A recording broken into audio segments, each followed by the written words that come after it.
Let's bring out our teams. We see rosters lift the hammer in the past and take their foot off the gas. Not these guys, they've gone full throttle.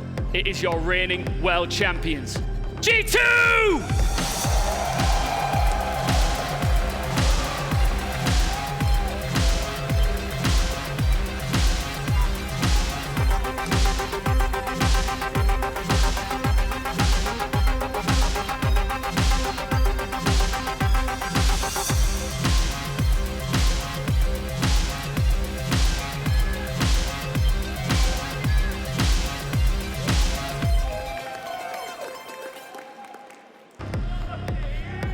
Their opponents have been a part of many major movies, but have never managed to see the credits roll. With Siege superstars ready for action, it's Team Liquid!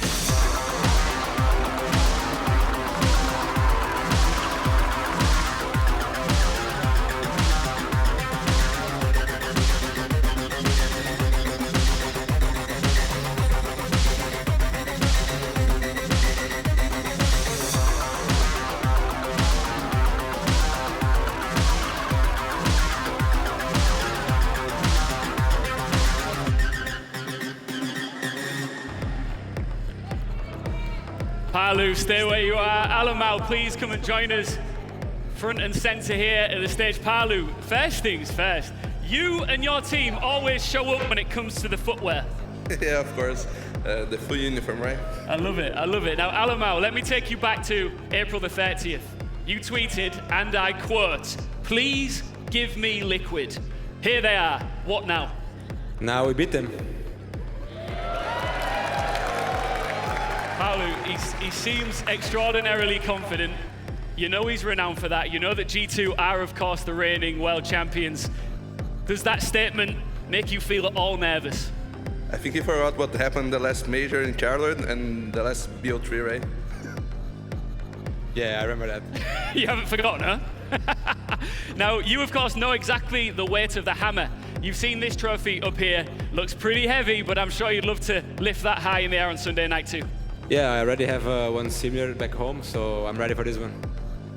Palu, just finally, any last words for your opponent? And I've got to ask you this, actually. Forget that. I've got to ask you. We've said many times you're one of the greatest players in Siege to never lift a trophy. Why is this your year? We are with the best lineup we ever had, and we are ready for it. Okay, guys, please go and take your seats and get ready for this quarterfinal. It's set to be a spicy one. I'm going to now cross over. Milos, I know you're ready for this one. I know you're ready for this one. We are always ready here, Ian. Welcome back, get it. everybody. Welcome back. Thanks so much. And here it is, Alamau v Palu.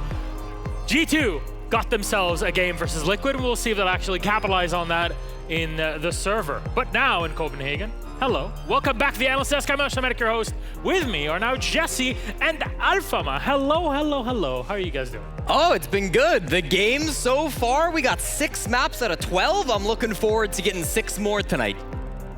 I'm super happy to be here. I mean, the stage looks amazing. The games have been amazing. The crowd is amazing. Really happy to be back. Hey, we got a crowd here in Copenhagen. G2 are playing. I saw so many people wearing G2 jerseys. Where are they now?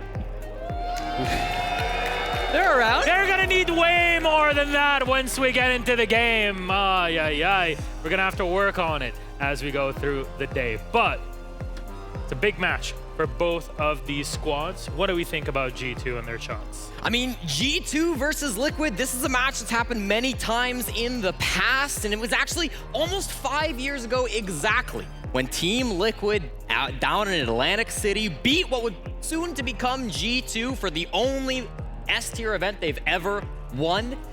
I think Liquid, they're looking to repeat history a little bit here. Yeah, exactly. I mean, when you look at the match right now, you could think this is a grand final, right? Both title contenders, big legacy names of Rainbow Six.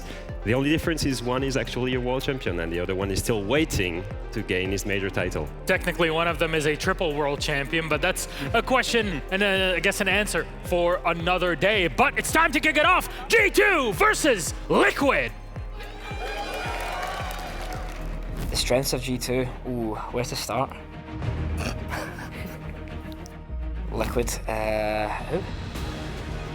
they need to keep the eyes open because we're coming strong. It's the G2 era. Conforme o tempo passa, a gente trabalha sempre pensando no melhor de cada do time ali. Our map was better. A gente acaba se aproximando mais perto do nosso sonho, que é conquistar esse famoso título. Now it's the time, so I'm really happy to play against them. G2 are gonna win because we're the best team in the world. We are just better. O que a gente tem pra fazer, a gente vai fazer. Não tem muito segredo, muito que inventar. Are we ready to crush the competition? What competition?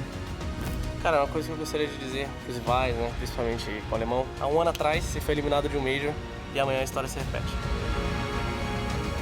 And I know that against us they always shake, so it's gonna be easy. Now it's time for revenge, and that's it. And here we are back again, G2 versus Team Liquid. Like Alpha was mentioning here, it is a big moment for both of these squads. It could have been a grand final if you looked at it in a different time. Or squads, you'll see them on the screen in front of you. We mentioned G2 for a bit. The Team Liquid, we've seen them so many times in these tournaments, but never lift a trophy. Exactly. I mean, this is a squad that's been working together for a long time. You know, they're starting to make some moves here to bring in this lineup to its peak form. Obviously, they still have the contenders who have been carrying them for so long, Palu and Nesk. But I really think with some of the younger players coming in, we've got Lagonis, the head IGL, really shaping this team to his own vision. And then Volps, the new pickup, stolen from W7M last year, made it to an SI Grand Finals. It feels like Liquid are starting to build that super team that can finally battle back and be the best in Brazil. Yeah, I truly think this is the final iteration of the Team Liquid. At least they're hoping this is the final iteration of them, because all the way back in SI 2021, losing to NIP, they've started a big transformation from a really methodical and structured team into a more aggressive one, bringing new vision, leaving PSK, Moringa, Sexy Cake, all the old guard of Liquid, and building this with resets, with Volps and now Lagonis, right? New blood, fresh vision, more aggression. This is what they needed. And if we're talking about, I guess, fresh vision, you know, new blood into it, we have to compare players from both of these two squads. And I'm told that we have a couple head-to-head of players that you guys want to talk about. So production, you can bring up whichever really you want, because our analysts will be ready to talk about them specifically. Benja and Volps, I guess, new gunners on the squad. Please, Jesse. Certainly, these two have been explosives for their team, and I really think Volps has done a great job being that really young gunner, frag-heavy player who gets to get in and make things happen for Team Liquid. Sometimes he makes just these massive plays, whether it's on attack or defense, going for some big swings, clutching up late. He brings that energy to the team. He really likes to hype this squad up. He's 19 years old, coming in as kind of a young gunner for Team Liquid. And again, I really feel like he has been that player on the team who can start off the pacing and really get them into the game. And I find that kind of funny to compare him to Benja, because they're both 19 years old. They're actually both born in August, they're like 3 weeks older. And I think Benja really brought the balance to a team that for so long in G2, it was a super team looking to finally play together. And I think by having Benja replace Citizen, Citizen used to be that core player of G2 with such an identity, a strong voice, and I think it took a lot of space in the team. And I think that Benja replaced him, having the same caliber as a lurker player, but giving more space in the leadership position for Alemão to bring up and come the voice that would unite all the players under one shared vision. And it felt like at SI, having Benja next to Fabian was very helpful. Like, again, young players, you know, a lot of passion, a lot of motivation, but sometimes you need someone to temper you. And Fabian was the perfect coach for that sort of situation. He found the right player, and he's always said, what this team needs is a Nordic player, in this case, a Danish player to step in. And now in the hometown, a Danish player in Copenhagen, that is a massive point for G2. But we have another head-to-head lined up, so let's put those stats on the screen. Why, in this case, Alemão and Lagonis? I mean, it's kind of funny. These two used to be in the same team in Mexico, won the Mexico Major with Team 1. And at the time, Lagonis was the in-game leader and Alemão the shot caller. Now they're both in-game leaders, they're both facing each other. And there's kind of the villain and the hero story right now, right? Absolutely. I mean, these are two IGLs who are very different in many ways. You've got Alemão, this villain for G2. He likes to talk a big game. He's really the type of IGL to get in the mud, get dirty with the team. He's going to be in the front of the pack, making sure he opens up space, relaying that information to his squad so that they can come in and clean things up. Lagonis, on the other hand, you know, he's the knight in shining armor. He's the hero. He's calling things from the back, a real leader for the squad, making sure that they all know exactly what they need to do. So the styles and the storylines between these two former teammates coming against each other here in the quarterfinals of Copenhagen just doesn't get a lot better than that. Definitely so, and like you said, they won Mexico off of a big fluke. A lot would call it also. It's team one. I would say definitely that was a hell of a fluke of a game. I mean, CAG fans are crying. They weren't just crying then. CAG fans are crying all the time, and they know exactly what I mean. Here it is, our pick and bans for the series. Oregon first for Team Liquid. They start off on Attack, G2 and Skyscraper, and finally on Theme Park. Global thoughts, even for someone like me who knows nothing about Rainbow Six, I can tell you, this seems like G2 have won this map phase. Well, we start on Oregon, and it is a good map for Liquid. I understand why they've picked it. 8-1 record throughout the last 6 months. Their only loss being to FaZe Clan in the Stage 1 BR6 finals. They are extremely good at this map. They've got so much history on it. And for G2, it's one play all year long. They did lose it 7-4 to Virtus Pro. Now, it was a great map for them at SI. That brought a 6-map win streak for them. But still, you see that weakness if you're Liquid. You've seen that match. You know it's a comfortable pick for you. So why not? Yeah, and I feel comparing it to Border right now, because G2 actually faced Liquid on Border 2 days ago and won that 7-3 pretty easily. And the playstyle they came up with was to play around Intel Gathering and play aggressive on the entry points of Liquid. This is something you can replicate on Oregon, and they should definitely change the way they played it, because when they played against Virtus Pro, it was way slower and trying to deny the execute. I think if they can replicate what they did on Border, they have a decent chance of winning the map of Liquid. What about having Skyscraper here? Yeah, this is kind of a shock here. A lot of people, we were thinking maybe they ban out the Skyscraper and then G2 pick Bank. They're gonna leave Skyscraper open. It's been a long time since we've seen Team Liquid play this map. It was the Yongshiping finals, the last time they found themselves on Skyscraper, and in that time, G2 have assembled a 5-game win streak on this map. They are incredibly dominant here on Skyscraper. 4 matches at SI, and then 1 coming here in Stage 1. No, I have a theory. I have a theory for why Liquid let it through. Yeah, I mean, I think it's we'll see if it's confirmed or not, right? But let's assume that Liquid hasn't played in an official since Jönköping, right? And they lost it 7-0 to W7M. And now they've got a player from W7M, Vopes. And usually when a player comes into your roster like this, it can change your map pool because there's a certain way he used to play the map in his previous team, and he can bring that strategy to your team on Liquid. There is a way they can actually learn from him and play the same way W7M did in Jönköping. An interesting theory. So it gets proven in-game. At least if we're looking back at W7M's game against M&M with Julio on the M&M side, at least moving from player to coach on the other side is not a valid theory, but player to player, that's another question. Yeah, maybe he will use the same plays he used in Jönköping against them. I don't know, but at least there's a reason why they let it through. They wanted to throw a curveball in this BO3, and it's definitely one we did not expect. Yeah. And just a reminder for everybody, our first 2 matches are done. FaZe Clan defeating Scars 2-1 and a 2-1 for W7M against M&M. FaZe Clan already set in the top semifinal for tomorrow. That'll be playing against the winner of G2 versus Team Liquid. And I don't know, I'm starting to feel an all-Brazil final, which I know terrifies so many people. We've had EU winning 3 events in a row. We do not want to start 2023 on a massive L in this. Today is Brazil versus everyone, and I gotta tell you, everyone's not doing so hot. It's big Brazil all day, all long. It feels like this might be the biggest chance, though, for the rest of the world to finally get a win. And of course, in the lower bracket, we saw W7M defeating M&M, and they'll be playing later on tomorrow against the winner of Sonics versus NIP. We'll get to see that again. Maybe we'll just have 4 Brazilian teams in the semis, and that'll be its own theory to test out and how we can get through it, because it is a different play style once you put these Brazilian teams against one another versus when they play against one another at home, or here internationally, or when they play against other regions. Though, what can work out for Team Liquid? What makes them so strong on our first map, on Oregon? I think generally speaking, the way VP has beat G2 was playing super structured and methodical, and is something that Liquid is known to be good at, right? Historically, they were the most structured team in Brazil. Now they've got Lagonis that's able to add that bit of adaptation to the table, Volps that can be the X factor. They should be able to play fundamentally really good on Oregon and win that attacker side.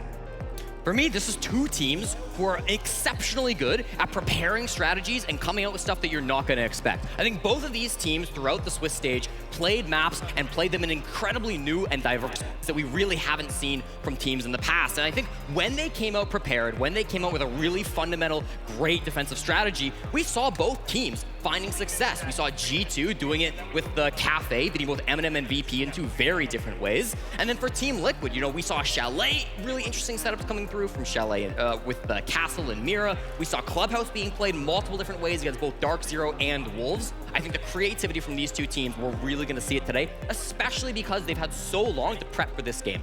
Everybody talks about Benja, and I know hometown favorite and everything, but what about Doki on G2? Oh, I think Doki's been amazing. I think Doki is having a really fantastic major. I think he started a little weak. Doki said in an interview that Space Station game, the one match that the G2 have lost so far, was a rough one for him, and it was. He was giving away a lot of swings that he really wasn't supposed to. He was dying more often than he should be, but he's really turned that around. I think he's become that great leader for G2, working alongside Al now, being that kind of pinch player who can come in and get those frags. It's been very impressive from Doki. But one thing that really stands out for both of the squads is the sheer size of their support staff roster, because both of them have great coach, great assistant coach, great analyst, and they can bring a lot of data to crunch and prepare in this situation. I mean, this is what you can expect from title contenders, right? Teams like G2 and Liquid, they will have all the support they can get. They will have really good scrim conditions. They will have everything they need to actually dominate the world. And that's why they're always here at these events, right? It's because they've got the support staff behind them. And also players that are working hard. I think especially coming back to Alemão, I know he tweets a lot. I know he can look goofy at times, but I think he's a professional.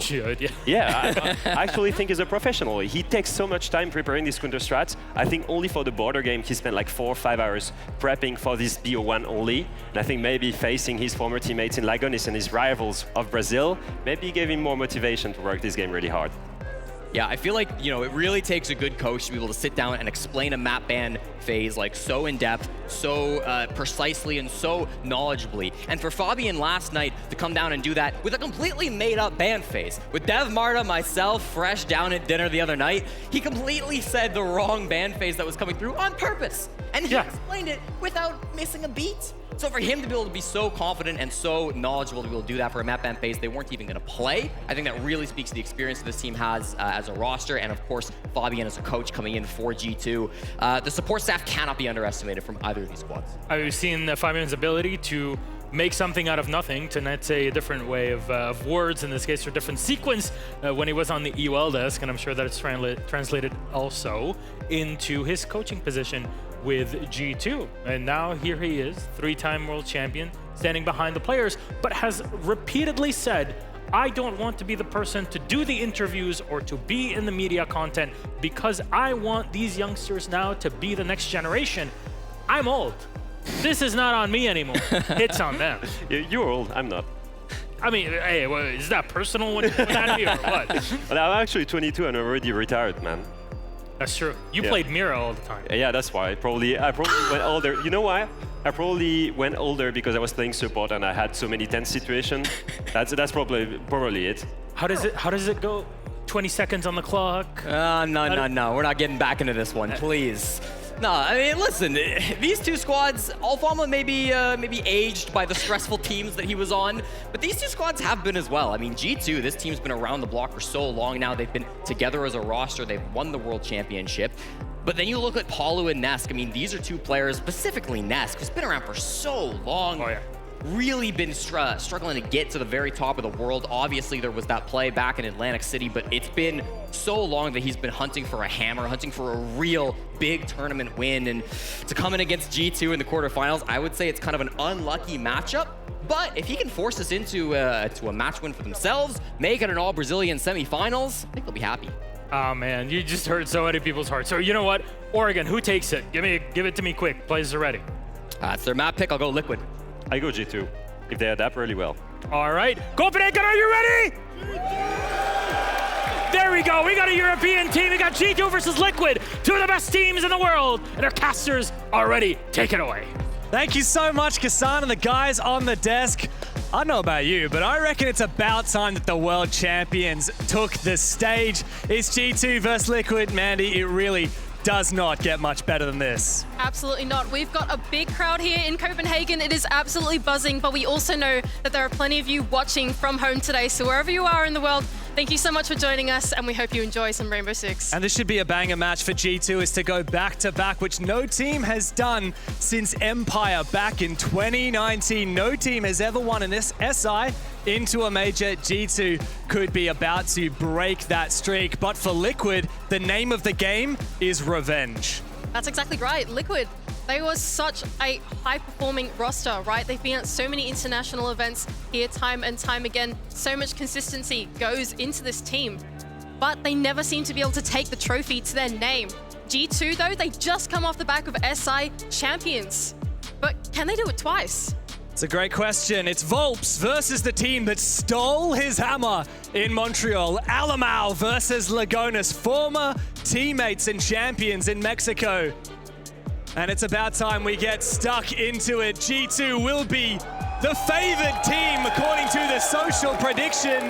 And as we head into Team Liquid's map pick, Oregon is our determiner location on this first map.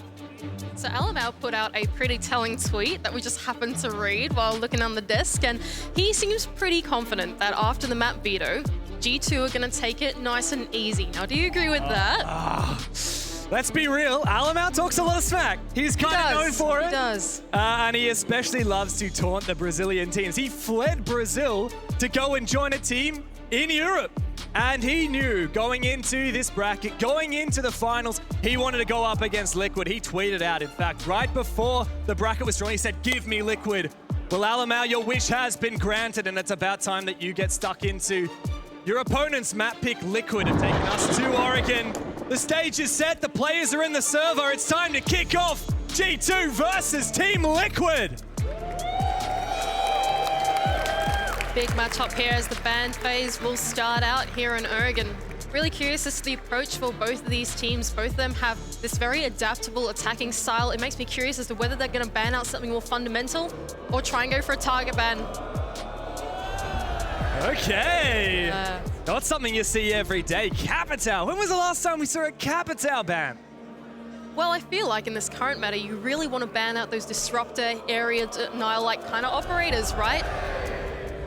Okay. Liquid are the kind of team where on their attacking half, they're going to be really good at utilizing those utility-heavy operators to create an in onto the building.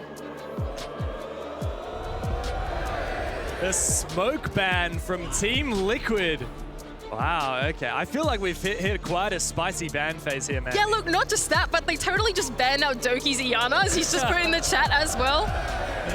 I smell the fear, says Doki. He's been target banned and he doesn't mind whatsoever. Back in the day, people used to target ban Alamau with that smoke. I'm not sure what the idea is for Liquid, whether it's a specific target ban similar to the Iana, or whether it's more that they're expecting to be pushing in that late round. They want to get rid of as much of that late round denial as possible. Surely, Manny, we're not seeing the Kavera be stuck by Doki in I'm the telling you opening that round. much. We are seeing the Kavera being picked in the opening round of Oregon. It is a basement defense, and these guys are not going to sit pretty on the site. They're going to look to roam the entire map. There's one thing for certain, G2, you never know what they're going to bring out next. This is a team that loves to mix it up, that loves to play with their prey and toy with their food. Team Liquid on their attacking side are going up against one of the most difficult bomb sites to attack in Rainbow Six. And G2 are toying with them. Just have a look at this lineup. Incredibly aggressive. You've got the Kavera, you've got the Oryx, the Ward, and the Mozzie, these amazing roaming operators. And Doki's gone for a bit of a jog. Well, Liquid, though, they could be meeting fire with fire. Resets, he's got a Maru. Nesk has been given the Ash license. Maybe they're going to meet this extended hold with something fast-paced of their own. But Doki, he's hiding all the way in Small Tower. I don't think they know that he's there. It seems so unlikely that he's going to be able to find an interrogation, but never say never. I expect the rest of G2 will be looking to shoot drones and pretend like they're roaming and falling off and allow Doki to pick up the pieces on the flank. But this is a damn ballsy opener. You see Benja, he's the one to play inside a Small Tower. Debate out like he is the only roamer up here. And once he gets spotted, oh, surely not the missed drone! I can't believe it! Volps has just walked straight into the Danes' awaiting hands. They're trying to cut down and dissect this room, but a missed drone does not help their mission. Resets, he's going to go hook into the top of Big Tower, but not met by any resistance on the other side. G2 now in the man advantage can play it safe. Oh, Liquid, what are you going to do about that? Do you go to hunt the rest of the roamers? Looks like he might be trying to. Nest goes down. Benj is on a tear. Alone on an island, and it doesn't seem to matter. A C4 blind. A stuff and audio call doesn't find anything. The onus is absolutely on Liquid here to punish. Elusive still inside a kitchen, but Lagonis has him cut off. Diffuser in hand, but the time is ticking away and still ground full control. Not there for Team Liquid. Rounding the corner now is Benja with a P10 Roni in hand. He can't collect anything, but here comes Doki. Oh, no way! Doki up for the flank inside the King's Dogs! We have an interrogation! In the opening round, G2 show their mettle! They're just having a laugh. Lagonis, the last one! And he is surely doomed to die. Disaster now for Team Liquid, the opening round. Not going their way whatsoever. The Vultures start to swarm around him. They can give it one, but not two. Benja to close out. Yet another pick for G2 and the first round in the series.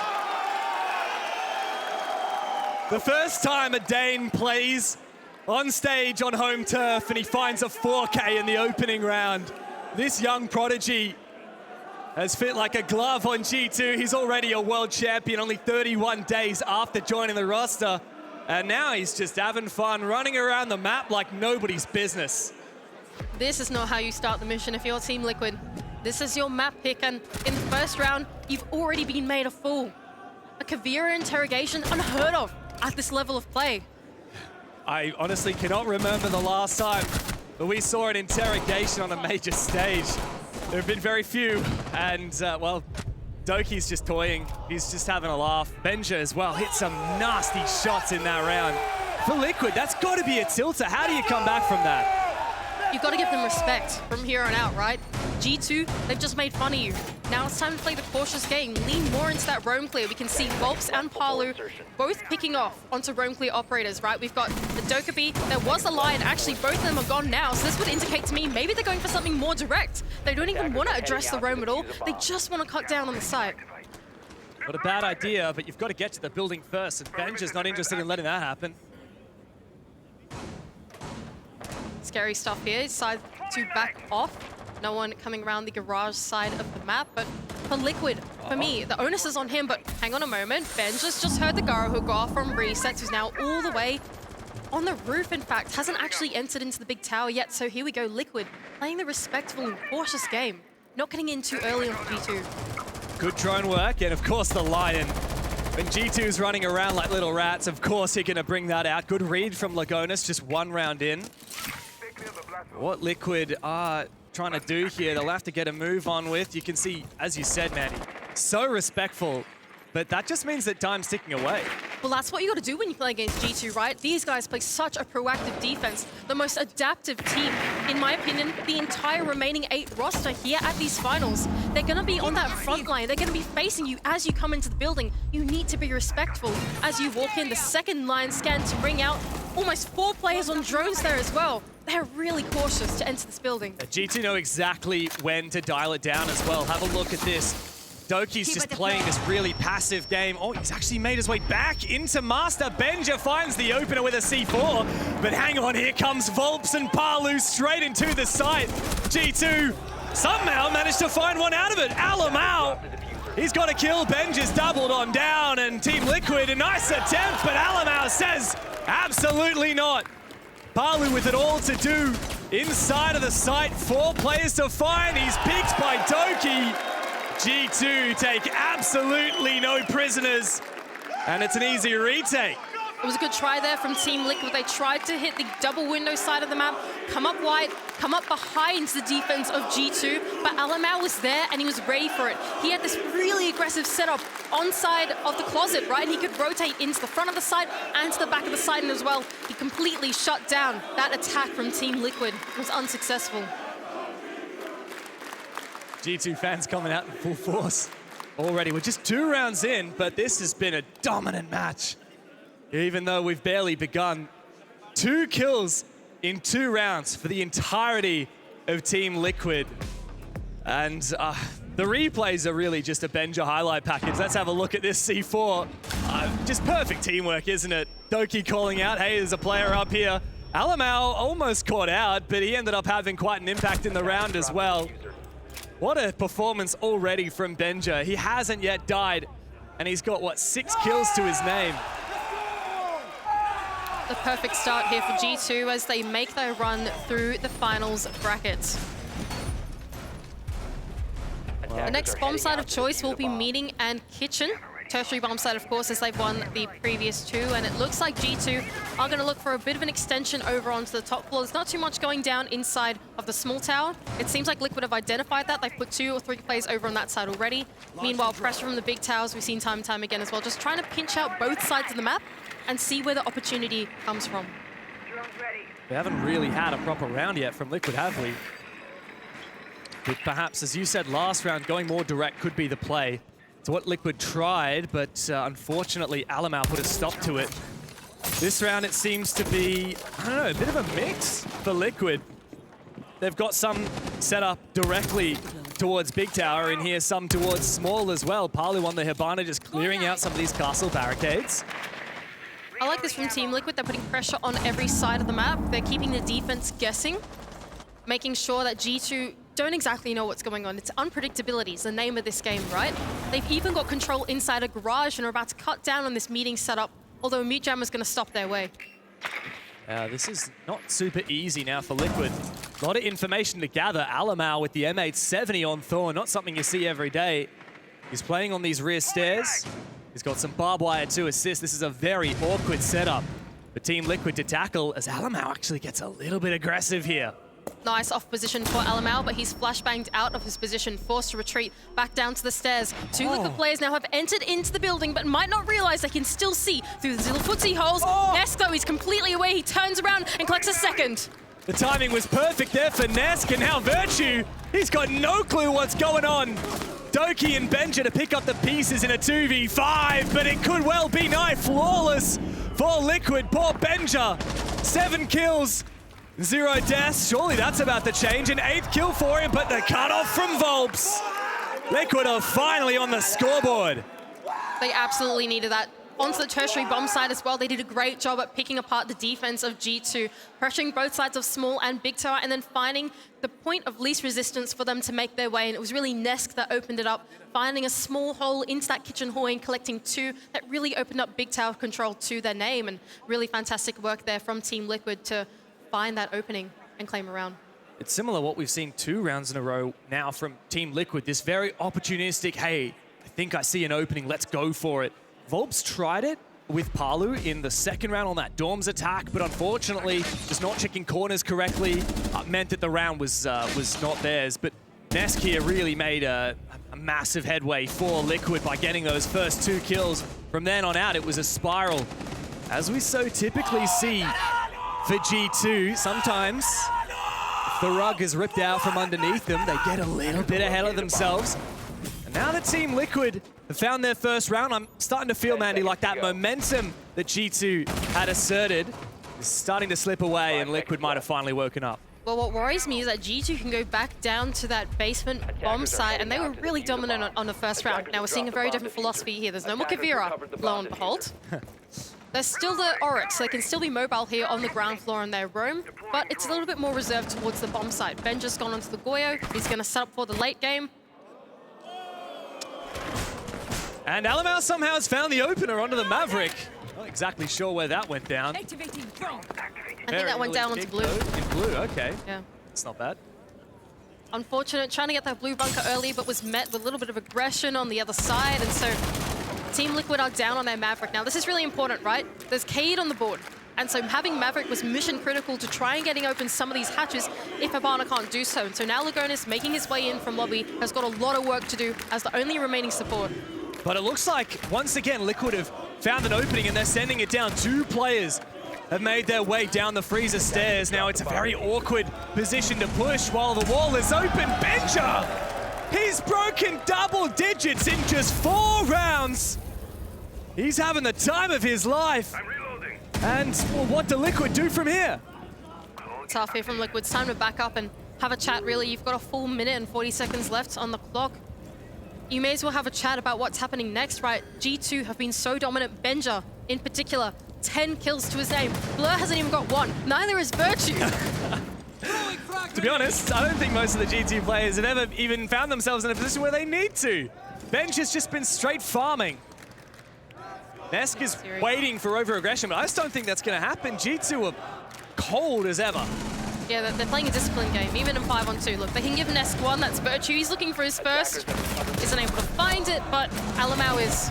Yeah, Benja to close. My God, double digits, 11 kills. He is having a ripper of a game already. He's looking so good so far in the series. 3-1 now. Alamau's animated as he's ever been here on the major stage. Major stage, which he's raised the trophy on before as well. There's actually only 3 players in the match right now who have never raised a trophy at a major, a Six Invitational, or a Pro League Finals. It's Palu, Volps, and Resets, all 3 of which, of course, on Team Liquid. But Lagonis is now the leader of that team, and he's got to pull the guys' heads in. You got to wonder at what point, Mandy, do Liquid try and call a tactical timeout. Hugsword is behind them, and he's always the guy that keeps these players in check, that brings that extra layer of dimension to Team Liquid. And it's exactly what they need when G2 are just having a laugh. I don't think they need to call it just yet, right? For me, it's more about this early game that's going wrong for Liquid. They're not able to shut down Benja. He's always there in those opening engagements. He's getting his head straight in. He really plays it for the crowd, doesn't he? Alamau absolutely loves it. I have no doubt that he can hear you guys. When you get loud, Alamau, he can hear it, and he's playing with you. I think the crowd is very much felt in the presence of the server for sure for G2. There are so many of them out there, all of y'all fans at the moment. But yeah, for Liquid, this is such a tough point, right? Technical timeout, I think, is where we're at, so it does give them an opportunity to talk. Probably why they didn't take the tactical. Well, it's Lagonis who's got to do a lot of the talking here. Of course, Hugsword, as this is not a tactical, it's a technical timeout. The coach can't speak. I don't even think the players are able to speak, as you can see all of them just chilling out. I think Liquid do really need to chill now. They need to just steel their nerves. Don't get too in their heads. Look, you're 3-1 down on Oregon. That's not too bad. G2 aren't able to go back to Laundry Supply.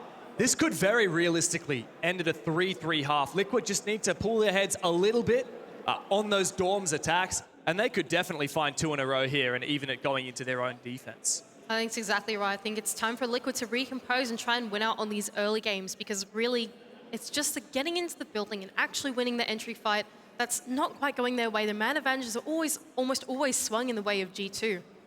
Yeah, in fact, every single round so far, the team that's got the opening pick has converted to a round win. So the only round that Liquid won was when Nesk got past, I can't remember who it was, Alamau playing on the rear stairs with the Thorn on that meeting attack, and he snuck through, got 2 kills. It was a big opener for Liquid, but as we've said, G2 have been in control of these early rounds. It's good that we get to have a look back in on the first few ones. This is going to traumatize Liquid for a while, isn't it? Yeah, I could watch back that clip with the interrogation all day long. I mean, Doki's just thinking, what am I playing right now? Is this a casual game? Oh no, you can't say that in a quarterfinal, Dev. Well, I have no doubt that G2 will be talking much worse smack than that before the day is done. Not safe for broadcast. We can't tell you that. Well, we are back in the server now, guys. I can confirm that. And we're about to get cooking once again. G2 up 3-1. Liquid have struggled to find their footing. And here's a curveball, Mandy. G2 are taking us to a 4th different bomb site. Ooh, this one's exciting. They're going to try and complete the world tour and show full dominance on every single bomb site. Even a small tower hold to boot with it. Seems like his Doki's going to dedicate 2 of his ADS charges to this defense. Will Liquid actually try and respect this and clear it out from the small tower? Or are they going to try and find the weakness in the defense instead? That's my question for them. Well, we haven't really seen Liquid look for a head-on attack yet, have we? Even on that meeting attack, it wasn't like Liquid looked to hard clear the positions. They looked for openings. They looked for ways to get explosive, and that seems to be the pattern. Sometimes it works, sometimes it doesn't. Really big hold here, even opening up that single wall going into the bomb site itself. 2 players dedicated to the setup going on here. It's going to be Virtue really mobile here on the Oryx, and it does actually seem like they're going to go in towards that small tower side of the map. Nesk to be the first point of contest as he's already up here on the balcony. Just droning out any spawn peaks. A lot of respect given to G2 by Liquid here, you can see. Yeah, what is the clear, right? Is this going to be a small tower into dining execute? Is this going to be some pressure on meeting, some pressure on the green hallway into kitchen? Perhaps a full dorm state. So it seems like Nesk has discovered the setup now here inside of the small tower and is going to try and keep Bay on it. Meanwhile, the rest of his team seem to be droning elsewhere on the map. This is the Liquid playstyle. You don't just make something linear happen in the map, you probe the entire map and then figure out where you want to go. You plan for all eventualities. So we can see the rest of Liquid players, they're not here supporting Nesk, they're looking for other ways in. Yeah, but just look at how fluid G2 are as well. You got Alamau in the hallway of showers, blocking off some angles with his Kiba barriers. Got a lot of ambitious map control from G2, those blue outlines swarming around the map. Really, Liquid, with half the round done, haven't achieved a lot. Nesk might be able to find the cutoff onto the play inside the white hallway, but the Kiba barrier protects him. Meanwhile, Resets, though, he's found some control inside of the big tower and can start to make his way in towards kitchen. It seems like Liquid are going to pivot towards this lobby side attack. May well work out. Meeting control has been sustained now by Liquid, and there's good information on the site. Volps, oh, he slowed a player for just a dire moment, receives a couple of bullets in response. And now Liquid send their players deep through meeting, looking for an opening into kitchen. Volps does find it as Benja goes down for the second time this match. Nesk has also made his way deep into server, and he's backstabbed inside a kitchen. The site has been forfeited by G2. Players above will now look to deny the plant. A little bit of vertical control, though, might spell the death of them as the plant starts to go down. Nesk able to clean up Blur, but as the execute comes forth, it's going to be on the retake of G2. Well, it might be possible now. Virtue's found one, but okay, with that, surely it isn't. Doki's been taken out above, and it's a 1v4 for poor Virtue. Liquid, their most dominant round yet. Resets, locks it in. And on the back of the technical pause, Liquid have a response. They're keeping in it. Nesk and Volps, any energy is good energy here in the stadium. For Team Liquid. Now 2 rounds up, that's more manageable of a scoreline here on their own map pick, keep in mind. The part that I'm worried for Team Liquid is that the only bomb sites they've won so far have been the tertiary ones for G2. They haven't managed to land a basement attack, they haven't managed to land a dorms attack just yet. So I think for Team Liquid, it's about finding the momentum and their mojo and being able to land something really, really dominant. Well, that's why this next round is going to be so telling, isn't it? Dorms is open, and I highly expect G2 will be taking us there. If Liquid are able to win this, not only will they have strung 2 rounds together in a row, bringing the momentum back on their side, but they will also have evened the scoreline going into their own defense, likely taking the lead after going to their first laundry defense. And we can certainly see, as you said, the energy has risen up now for the Brazilians. They're fired up, and they're ready to close up the half. It is so good to see Nesk and Volps get excited there. The younger player and the older player of this roster. Nesk, who went quiet in 2022, but in 2023 has found so much more confidence to him. Has really found his home solidified here on Team Liquid, and for Volps, just injecting that young gunner energy into the roster has been so exciting for them. Volps was 13 years old when Nesk was playing in Pro League for the first time. Wow. How unbelievable is that? I mean, I've no doubt every player in Brazilian Rainbow Six has looked up at one point or another to Nesk, the god of Brazilian Rainbow Six, the OG. And, well, he's a bit of an oldie now, 28 years old, and he's still absolutely killing it in the server. He absolutely is, and here we go, yet another attack for Team Liquid. The final one, in fact, onto the top floor of G2. Kids and dorms, the final bomb site of choice for these guys, and well, the part that scares me here is how good is the Azami going to be? Last time, Liquid really struggled to actually crack down on that hold inside a trophy. G2 is so good at using that adaptively. Benja's been given a license to roam, takes a lot of damage for his trouble, and Palu's Lion locks him in place. Like this from Liquid. Already a minute in, and they put a hell of a lot of pressure on these roamers. This is really good. They're going to use the combination of the Dokkaebi and the Lion scans to actually get their entries in and try and take down Benja. One more Lion for Palu, as well as 2 more Logic Bombs for Volps, as well as going to put these defenders in the ground floor in a little bit of danger. Liquid aren't falling into the trap of hard hunting these roamers. Instead, they've got some information, and Nesk has been enabled on the back of a drone on side, but he goes down to Alamau. Liquid do manage to find the opening pick regardless, as Alamau has finished off Nesk, and Volps is going in for the trade. He finishes off what was left of Alamau. And now Liquid look to convert the site control they have attained for themselves. Benja, an airball C4, and Volps has shut down Blur out of the site, all up to the Dane, and he's not gonna get it. Liquid tie up the half, 3 rounds apiece. Really nice pacing there from Liquid in that round. They took their time to put the pressure on the roamers that were going on the ground floor, but as soon as they found that opportunity to go up the white stairs, the refrags came through. All 4 players came through on that, and it was Lagonis that somehow ended up inside of kids' dorms after all of that to get the bomb down. There's such great leadership from the IGL of the team to make that call through the mid-round and capitalize on the opportunity. I gotta say, this kind of siege is so entertaining to watch, but also, my brain just can't keep up with how many different things are going on the map at one time, Mandy. Like, you've got G2 roaming, anchoring, getting aggressive, making a play, and then you got Liquid just finding openings out of nowhere. It's so impressive to hear these guys all fired up now. 3-3, the scoreline even as they go onto their defending half. The basement's going to be the first bomb site of choice for Team Liquid as they look to hold on to this in a more anchor-centric style. We've got the combination of the Azami with their Whammies and the Goys as well, so that would lean into the idea that they're more playing for the late game. They're more playing for the execute stage of the round to try and put that resistance to G2. It does feel to me like there's a little bit more pressure on Team Liquid than on G2 to win this specific map, right? It's Liquid's map pick.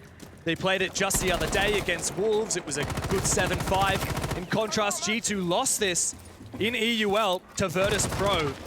So this should, in theory, be a Team Liquid favored map.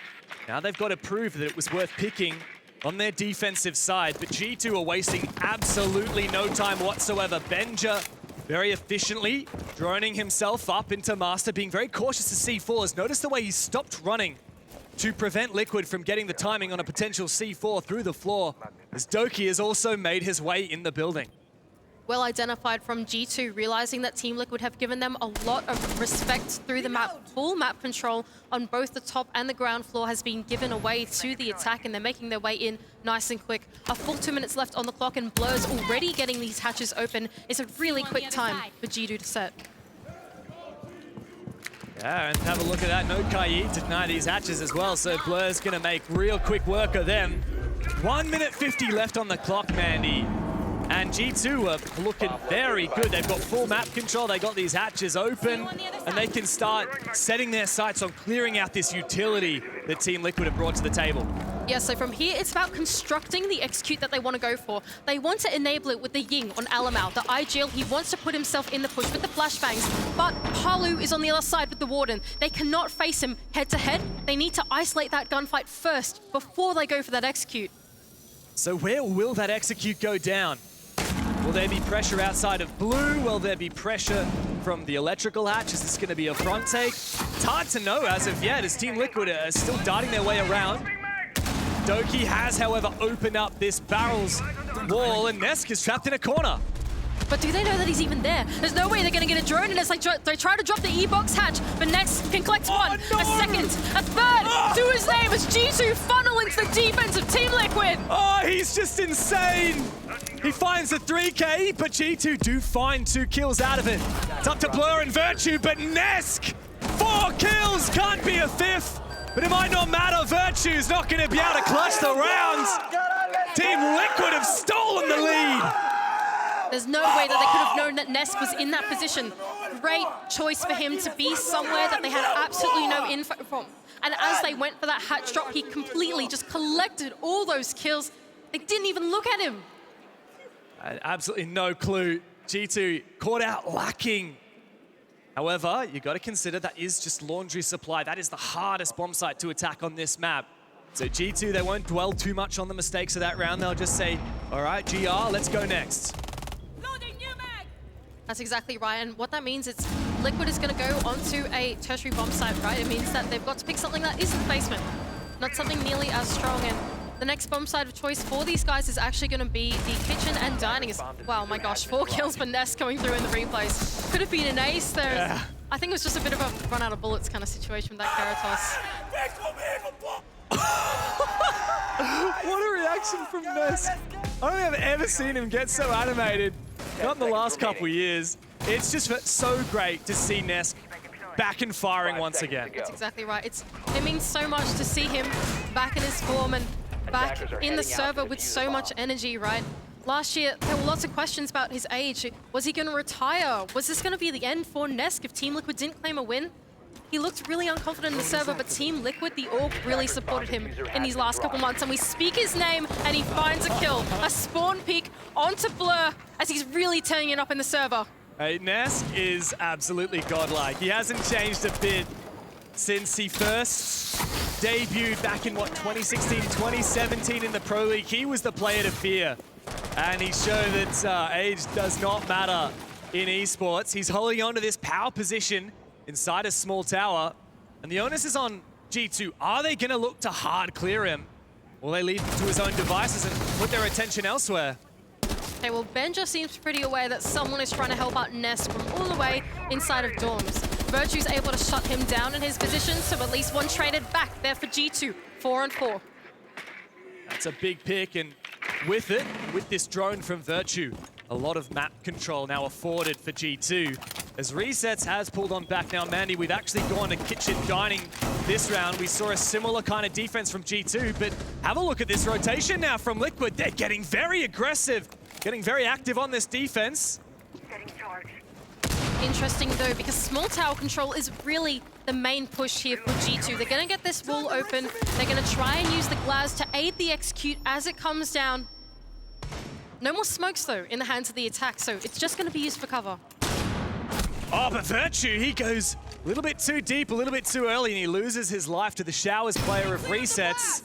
Now Benja is going to have to do what he does best. Doki now brings out the bearing, and he's going deep inside of the site. No, that's not the bearing, that's the sniper! And it doesn't matter how ranged it is. He'll find some kills with it regardless.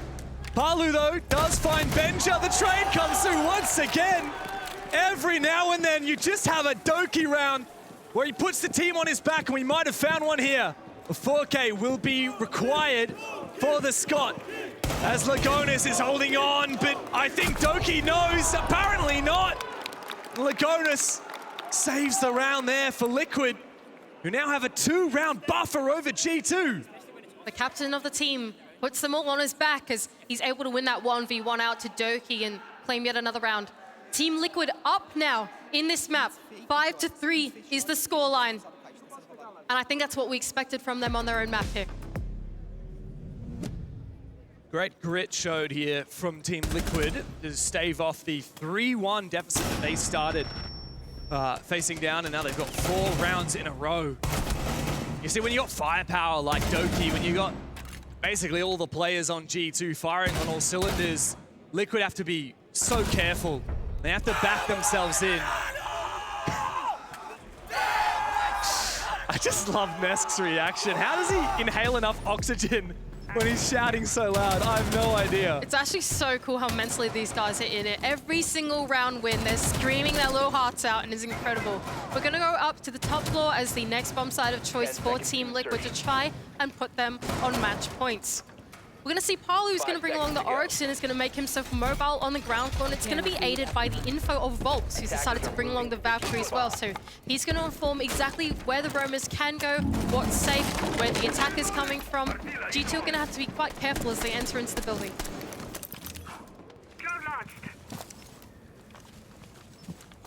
What kind of attack will we see here from G2? No Ying, so none of that explosivity that we saw from Liquid on this bomb site. A lot of tools, though, to play a much more conventional game. We could see vertical nades from Benja. We got the Thatcher Hibana combination to deal with the hard breach. And I think that's exactly right. For the most part, G2 and Liquid have a pretty similar attacking style, don't they? They like to probe the map. They like to see what opportunities they can find before they dedicate themselves to something. They've realized that the wall does have just a K-hit on it, and they can clear it pretty easily with an EMP, as Thatcher did slip through the ban phase. And that's a rotation hole already being made from Blur to go straight into the bomb site. Very nice and early as well. Alamau has made his way into Big Tower, but there's no hard breach available for him to open up this wall into Attic. Tough one. They need the EMPs over on this side if they want to do an Attic push. Not sure if Virtue has decided to relocate himself over to support his teammate or not, but so far the pressure for G2 comes around that master side of the push. Now, do Team Liquid know? They have a C4 down below with Volps. So even if they try to go for that default plant, they need to worry about the pressure from below. Ben just managed to make his way up the armory stairs and can start a mount towards this late game. Volps has actually dropped all the way down into the basement now. Could go for a late flank onto a player on white stairs, but good information now from G2 on the site. They've spotted the one player who's inside of kids' dorms, a couple of red pings to assist as well. Now Blur is going to open up more lines of sight. Oh, Benja really wants to find this kill. Volps is on for a flank though. He could find Benja. Ooh, this is a tough position now for G2 with only a minute ticking down. They need to formulate and execute. They need to make their plan known. And Ness to take down Blur does not help their mission. Volps looking for the flank, but he moves the shots as Benja's able to 180 and take him down. Virtue for the second, but traded back by resets. Here comes the execute from G2, but it seems to fall a bit flat, and Nesk and Palu to double down at the end of it. Out of seemingly nowhere, Liquid have found 5 rounds in a row. G2 tried to go for an explosive execute there, move in through Trophy with that diffuser, as well as try and jump in through Attic, jump in through Big Window. It was a multifaceted execute in the end for G2, but Team Liquid were ready for it. It was Nesk, once again, the spearhead of the anchor setup to collect that first one for Team Liquid, and then the trades completely spiraled out from there, and G2 couldn't close out the attack. I think it's about time for a textbook Fabian tactical timeout. G2 staring down match point, or map point rather, on their opponent's map pick. They need 3 rounds straight. But likewise, Hugzord also has a chance to go and chat with Liquid, who are looking very happy, very animated. Big smile on Palu's face just there. Lagonis, cool and cold as ever. But a lot needs to be said here in the G2 camp. Let's turn this around. That was the final line from Fabian there in that timeout. Match point now for Team Liquid, but it's not over yet for G2. Look, Fabian tactical timeouts, they always deliver, don't they? They do, but this is a very tall order, Mandy. Liquid have map point with Laundry unlocked, right? Now, this is the hardest bomb site to attack. We haven't seen a successful attack from either team onto this bomb site as of yet. The only bomb site that you can say such about in this game thus far. So G2 really need to turn it around now, and the fact that Liquid will have 3 rounds of buffer, and by that time all the bomb sites will be available, it just seems so indomitable. Well, I see a blitz pick. 10 seconds. Okay. And you know when Alamau goes on to blitz, that he means trouble. 5 seconds left. Now, what worries me here is, once again, Palu is on the Wardens, so if they somehow get some info that there is a blitz coming through, that they put Palu in the right spot, he's already starting out nice and early, but actually on the wrong side of the map to where Alamau is spawned. Alamau's actually making a rotation, not going into bunker like you would expect. He's going here in a small tower, or big tower rather, and he has definitely been heard, there's no doubt about it. He makes his way already into T1, takes out the camera.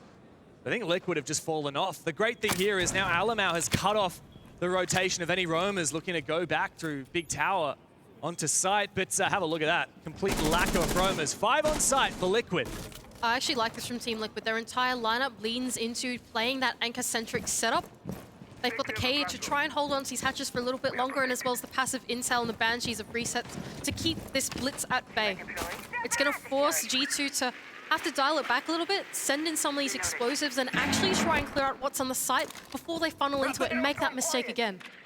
Well, as far as Laundry attacks go, this is pretty good progress now from Liquid. 1 minute down, full map control, and looking nicely ready to start putting some pressure on site. Now, what is G2 going to do about these electroclaws? I think they might have to forfeit the ability to go for any of these hatches. There's no Thatcher on the board. Well, the main thing here is that they need to create a pathway into the bomb site, right? The push, the idea is that it's going to be spearheaded by the Blitz. But if there are things like Melusi Banshees in the way, keeper barriers for them to peek around or hide around, or if there's a Warden in front of his face, that's going to stop them from getting into the bomb site, right? So we can see Doki in the back of bunker, trying to create that way in and trying to open up the defense so that Alamau can inject himself in. Well, G2 have managed to open up that electrical hatch above, so I definitely think a back push is on the cards here as Benja is flashed out. Where's Alamau rotating? You never know with G2, they just keep you guessing, don't they? Hibana try and clear out this back position with a minute ticking down on the clock, as it seems like they're actually going to pivot for a front take instead. Alamau entering in from Garage, and what are they going to do from here? Great question. I'm sure Team Liquid are asking themselves the same. Last-ditch effort now for G2 as they prepare for their execute. Incoming the nades from Benja. There's a player who's just sent it all the way straight from the rear side. Benja falls. And Liquid have staved off this defense incredibly well. Volps to find one, to find the double! Can you hear the cavalry calling? Liquid, with 6 rounds in a row, have just stolen their map pick. We'll go to a quick break, but Liquid have put G2 on the ropes.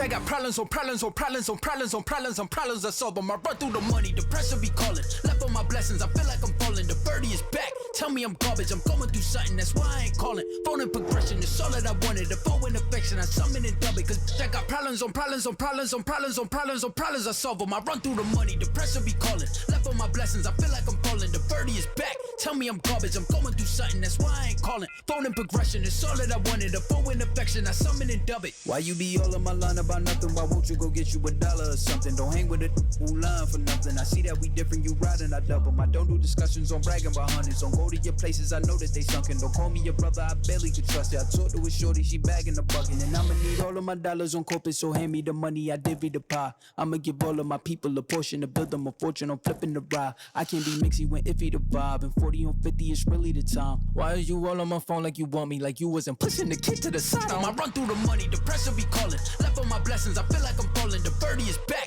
tell me I'm garbage. I'm going through something, that's why I ain't calling.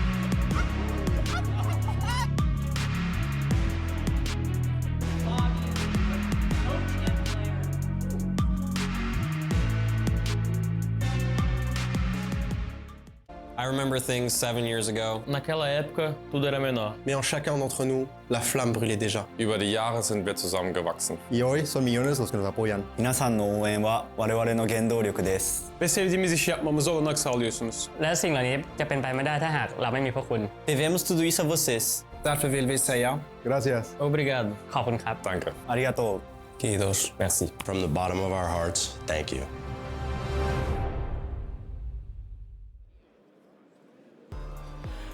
Hello, everybody. Welcome back to our major Blast R6 Copenhagen. And unfortunately for G2, they take an L on map 1. What started off as a wow G2 round 1 interrogation. 4 players left alive. Well, it was a bit harder than that. Tougher to stick the landing, Milos. I mean, let's start at the beginning, though. It was a great start. We saw Benja absolutely explode on the server. First round of 4K, follows it up with kill after kill after kill. Going into that technical timeout, he had an 11-1 kill streak. He was crushing everybody on his roam games, playing aggressive, being hard to pin down, playing that Mozzie so that you couldn't find him lurking around on the map. Interrogations helped too. But once we got to that tech pause, everything just slipped out of their control. Yeah, the momentum completely shifted away on Liquid's favor. I think one thing that I really want to highlight from the Liquid side is how they were able to turn things around after losing so many rounds because they were getting disrupted. G2 was always playing to deny the entry points of Liquid and disrupting a structured playstyle. What I saw from Liquid was, let's cool down, let's take a look at the bomb site. What are the weak points? Look at that meeting dining setup, for example. They come into meeting, see that the meeting side is really weak, and come in and win a round of that. The opportunity seeking was amazing from Lagonis. And it was funny, you know, we compared the two young gunners on these squads. We compared Benja versus Volps before this started. And the very first opening pick was Benja ratting in small tower, finds Volps running in, didn't drone it out. And after that, the momentum was all in the favor of Benja. Then we get the timeout, then we have to wait a little bit longer. The first kill coming out of that technical timeout, it's Volps onto Benja. Steals that momentum. I think he kind of passed it on to his teammates. Didn't really pop off the rest of it, but he didn't need to. The rest of his squad was carrying things. We got to see vintage Nesk coming through today. Just a great showing from Liquid. I mean, we know the history of Nesk on Oregon, the very famous ace that he completed down in basement. Today, stepping up, the rest of the team stepping up. Liquid versus G2. You do not beat your opponent in this case, no matter who you are, without the entirety of the team showing up for this game. Definitely a beautiful second half for Team Liquid once they had gone on to their defense. So honestly, this seemed like G2 slipping up and Liquid just overpowering them immediately. Yeah, I felt like they had a game plan coming into this. It was to disrupt Liquid once again by denying their entry points, playing aggressive, denying the intel as well. They play the Mozzie a lot, they play Oryx, they play Kavira. They're trying to be super aggressive. That works if you have the momentum. If you don't have the momentum anymore, or if you don't win your opening engagements, then it all falls apart. Yeah, I thought G2 were trying a lot of like interesting ideas. Even that, you know, the Osa plant that they had going in towards small tower for that dining defense, right? After things fall apart, you lose your Osa immediately. You have Doki coming in on the glass, scope down, 3 kills, almost clutching the 1v4. Would have been one of the goofiest things we saw. Thankfully, Liquid shut it down. Thankfully for Brazil, so that didn't end up happening. But still, ridiculous stuff coming through there. And now this is the Nesk highlight show. He really did pop off. He got every opening pick on the defensive half until the very last round. He got second pick in that round. It was Reset stealing it away from him. I think his ability to strike early and fast was incredibly important for Team Liquid on this defense. The way they were able to convert defense too, like they didn't lose a single defense round, and I think it's because they gave nothing to G2. G2 came into the late round positions, played the 5v5 execute, and every single time they could not break the crossfires and trades on Liquid's side. Strategically, Liquid won that defense side. All right, a great play here by Nesk. Again, like we said, this is his home ground. Though, if we were to look back on G2 in their preparation, what is there that you would have changed, knowing now the facts of Oregon? I mean, I think a lot of their defenses were very like one-sided focus, right? They would set up a defense, I saw this on dorms, I saw this on dining, where they really were like expecting one way for the push to come in. I think on dorms, they really wanted to hold down against that master side push. And then on dining, Leo, I know you touched on this as well, expecting that small tower push. And Liquid were really good at adapting to that, saying, no, we're gonna pull something out, we're gonna do something you're not expecting in terms of the pushes. So maybe G2 being a little bit more fluid with that, having a little bit more of a general defense would have helped them out there, not let that game slip away rounds 5 and 6. But all in all, I mean, this is not your map pick. You don't expect to win map number 1. G2, they're not in the danger zone yet. And since you mentioned maps, how about we pull out that map ban again on the screen? One was Oregon. It was won by Team Liquid. 7-3, very well done by a Brazilian team. But Skyscraper is next. And both of you agreed that Skyscraper is something that G2 can capitalize on, and they need to, 100%. Otherwise, we're staring down the barrel of an all-Brazil semifinal. There's a lot on the line here. Yeah, and you know what scares me a lot with this map pick actually is that G2 is starting on the attacker side, right? Yep. And they've struggled really hard on the attacker side on Oregon. And Skyscraper offers plenty of opportunities, especially with Asami, especially with Melusi, operators that they have played Liquid on Oregon, to have really strong crossfires and setups that are playing passive. And if G2 comes in and is not able to win this execute, there's going to be a problem on Skyscraper. Yeah, it's a map that we thought maybe Liquid had some PTSD on after the Yongshiping finals. They really got rolled over. Map 5, it wasn't good. Didn't see it all of the 6 Invitational, didn't see it all of Stage 1. Now they face G2, a team with a 5-map win streak on Skyscraper, Elevate, Dark Zero, Wolves, Oxygen, and then Virtus Pro this year in EUL. It's a scary prospect for Liquid. What makes G2 so good at Skyscraper? Well, I think it's just a map that they have been able to exploit on the defenses, right? I mean, this is a squad that has been able to really mold the map throughout the 6 Invitational. That was their tournament run. They always had the momentum going through there. It felt like they were really evolving on the meta. It's a good map for them. So now, do we tie it up to go to map 3 or not? Oh, let's have a bit of a show, yeah? Let's go to map 3. Hey, any G2 fans in here? There's a lot of them. Some would say too many. There's even people holding up signs here.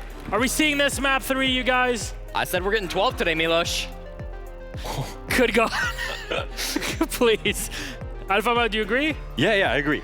All right, fair enough. Liquid versus G2 continues. It's map 2, Skyscraper. Can G2 take it to a map 3? Or will it all be done for Brazil? On to our casters. Enjoy.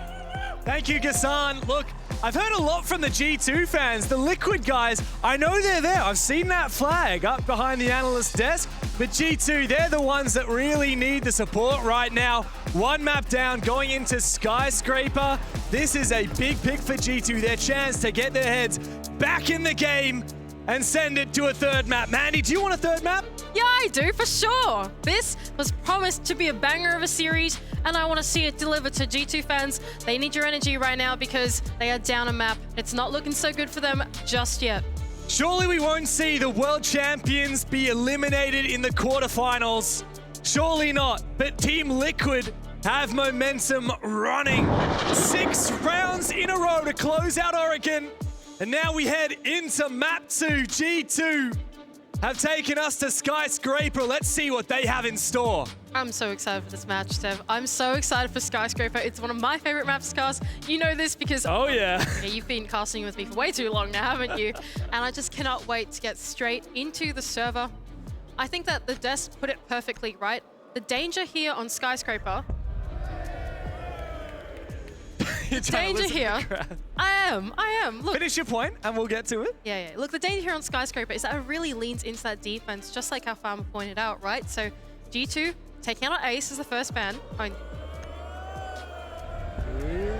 Fontaine. I misspoke. It's actually Liquid that took out Ace as the first ban, and then G2 to take out Monty. So 2 operators that are pretty important to the attack of Skyscraper, right? Yeah, and as you said, Skyscraper defense can be the name of the game, but G2, they start on attack. And, well, at least they have not shown any sign of getting less lippy. Doki accusing Liquid of stealing their operator ban. Bit of mind games. You know, G2 love their mind games. Fabian, as I think it was Jesse, was saying on the desk, he told 3 different casters and analysts 3 different map vetoes that he said that G2 would be going with today. And of course, he went with none of them. He's toying with everybody, and that's what G2 like to do with their opponents as well. Now, I don't know if Liquid would have expected Skyscraper here. I don't know if they would have either. I just want to quickly retouch on the bans that have gone through though, right? So G2, they're starting out on the attack. There's also no Warden. They fan out Warden. So that means all of your Candelas on your Ying, all your smokes, all your senses are much more reliable here on the attack. Now, for the defense, we often say Skyscraper is one of those maps that are just so strong as an anchor. You can hold on to your choke positions, whatever your power positions are, crossfires, but by having your disruptor operators like your Yings, like your senses, with no Warden, it adds this plethora of attacking style that G2 are definitely going to utilize. Yeah, absolutely. I mean, when you don't have that Warden to worry about, it becomes a lot easier to trust in the smoke. And despite that, we actually don't see the Glaz stuck there from Virtue. He also teased out the Sens for a moment, ends up on the Ash. It's Alamau on the Ying. He's the disruptor operator. We also have a hell of a lot of nades here on the G2 lineup. Benja and Doki looking to get explosive with it. Here we go, the first bomb site of choice for Team Liquid will be that Karaoke and Tea Room site. G2 are looking to directly put some pressure onto the bomb site as Alamau and a few of his teammates have spawned over on the other side. Meanwhile, Volks, though, is looking for the lurk of Benja, who's just made his way inside of reception, and they have no idea where he is. This is genius from Liquid. Benja, his position has been revealed. Now, Volps can also see Benja if Benja uses his gadget through the walls, because the Solus can actually see Nook while she's using her ability. That said, so far, Benja, he hasn't droned out the position, and he loses his life very early on. Oh, the BM! Benja will not be happy about that. Yeah, look, Volps decides to tuck him in right there. Just a little bit of BM to finally open up a pick there for Team Liquid. He played the patience game and was rewarded for it. Doki with a vertical grenade through the floor is able to allow Blur to open up this wall going inside of Geisha. So some progress has been made more directly onto the bomb site for G2.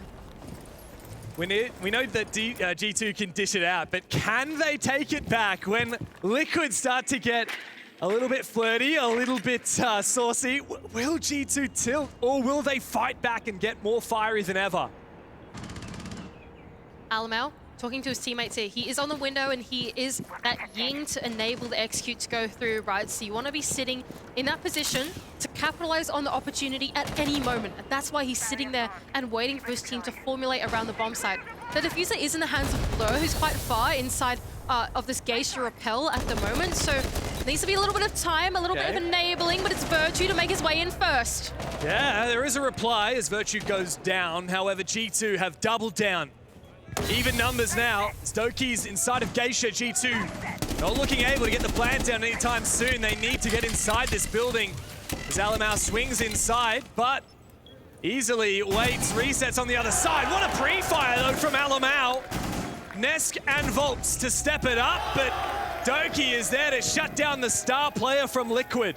It is all up to Volps. He opened up this round. But can he clutch it now that Blur looks to force this diffuser down? No ability for denial through the floor. Goes for the impact, but surely won't be able to find the angle. Oh, he does get the down, but Doki's there to reply. After 6 rounds of drought, G2 finally get themselves back in the game. Really well formulated attack there from G2. We saw Alamau, his point of view as he communicated to his team, as he identified the weakness in the defense, and that was like he could get inside of Karaoke, take down the player there, and then enable Blur to get into the building directly after that, right? It was really just on the onus of the leadership of G2 to make that play work in the right timing, and even though Team Liquid tried to go for the retake there, G2 was so well poised for the retake as it came through, and they pushed themselves into those gunfights. Doki was really the front line of that as that pace of the round happened. You reckon the crowd's going to fire up a little bit now that G2 have found another round? Surely. Hopefully. We'll find out, I guess. Liquid, though, they were pretty fired up going into that round. I got to say, I love what Volps brings to this team. Whether it's the experience from a finalist roster at Six Invitational, whether it's a little bit of BM here and there, it's what Team Liquid need, I think, to get out of the rut that they'd had last year, and I mean for several years now. It's been a hell of a long time since Liquid raised the trophy, right? On the international stage, the only time they've ever done so was back in Season 7 of Pro League 2018 in Atlantic City. Only Nesk remains from that roster, and Sensi, the manager for Liquid. But that seems like a distant memory now, not at all like the one fresh in G2's minds of raising the hammer in Montreal. That's exactly right. These guys are the kings without crowns, as we always like to say about Team Liquid. And Volps as well, almost claiming a trophy of his own with W7M back at SI, wasn't able to lift it, but now he's joined forces with the old guard to try and break that barrier of second place. An attempt there just went out to try and open up that single office wall, but it was unsuccessful because Lugonis tricked it over on the other side. So some great micro so far coming out from the side of Team Liquid on the defense, as G2 can try and sweep the map instead. The thing that scares me is G2 do have some strange magical way of stealing these rounds that they shouldn't be able to get. Candel is ringing out. Doki's getting aggressive, and Palu shuts him down at the run-out spot. And the opening is now for Liquid. There is a reply, however. Never count out Alamau with that SMG-12. Well, as I say that, he goes down to Nesk, and Benja feeling a bit of pressure. He might have started hot on Oregon, but he has fallen off the last 7 or so rounds. And just look at that from Team Liquid. They've decided they've got enough value out of that roam and they're going to fall off it completely and return to the safety of the bomb site. Keep in mind, these walls are still remaining closed for Team Liquid, so they're going to feel a lot of safety. But the next point of contest is going to be the pesky Valkyrie behind the dragon statue. He's able to pull it, and the second onto Benja. 1 on 4 now for Virtues. He's able to trade it back, make it a 1 on 3, but not before Nesk is there to claim the final one, and yet another round for Team Liquid. They're not slowing down, are they? 1 round for G2, doesn't matter. Liquid get right back onto that horse. G2 shouldn't beat themselves up too much, though. They're on the attacking side. We always knew this would be a challenge, and it is their map pick. I do love to see the high spirits from these Liquid players, though. We talked about the energy that these guys are bringing. Palu always seems to have a smile on his face, and if he keeps landing shots like that, I expect to see a lot more of it. Keep in mind, though, this is the defense of Team Liquid. We spoke about it a lot. Well, we didn't, but our friends did a lot on the desk, and we are really leaning into this map being more defender-sided as it is by its nature, right? It's a lot more closed off to the outside world. It's often quite challenging to get into the building. Even once you get into the building, sweeping the map is hard because the choke points to the center of the map, right? So Skyscraper is one of those maps where every single stage of the round is challenging for the attack. And so we're expecting Liquid to do well here on their defense. And it's very telling that Liquid left Skyscraper in. Instead of banning it, they decided to ban Bank, which I thought G2 were wanting to go to. So Liquid have clearly been hiding Skyscraper for the better part of, what, 6 months now. G2, on the other hand, they've got a 5-map win streak, which Team Liquid is looking to break. And, well, G2, I mean, while they are the kings of Skyscraper, it's not going to be easy when you don't have a lot of information on your opponent, when you haven't played it all year long. You've got to do a lot of mid-game adaptations, right? And this is where G2 needs to start reading into Liquid, as Volps, his position has been read by the drone. He's looking to get aggressive on the back of it, however. Marching his way straight up to this open door. SMG-11 in hand. And this is exactly the MO of Volps on this team, isn't it? He's going to round the corner now, but the call reveals his position and is forced to fall back. Alamau being really cautious on this engagement. Volps, he does have the shotgun and SMG-11 in hand, so a deadly, lethal combo to have in close quarters. G2 are on the hunt. The Dockerby and the Lion together to try and find Volps. Listen to that logic bomb ring, but Palu's there to support his teammate. And Alamau decides, well, there's 2 of them. I certainly have to back out now. Really nice teamwork there from Team Liquid as they hold hands there on the ground floor. Volps to be, of course, the first point of contest, but that leads them into the welcome arms of Palu. Now they're going to try and hit the bomb site straight, but unsuccessful as Lagonis is there to meet them on the other side. What do you do? Blur the hard support. Just find one, surely deny the flawless round. Every kill here is a stat pad, but the round itself seems like a fruitless endeavor. There's Nesk once again to get the round. And at least Team Liquid have got at least one fan to cheer for them in this incredibly G2 heavy EU crowd.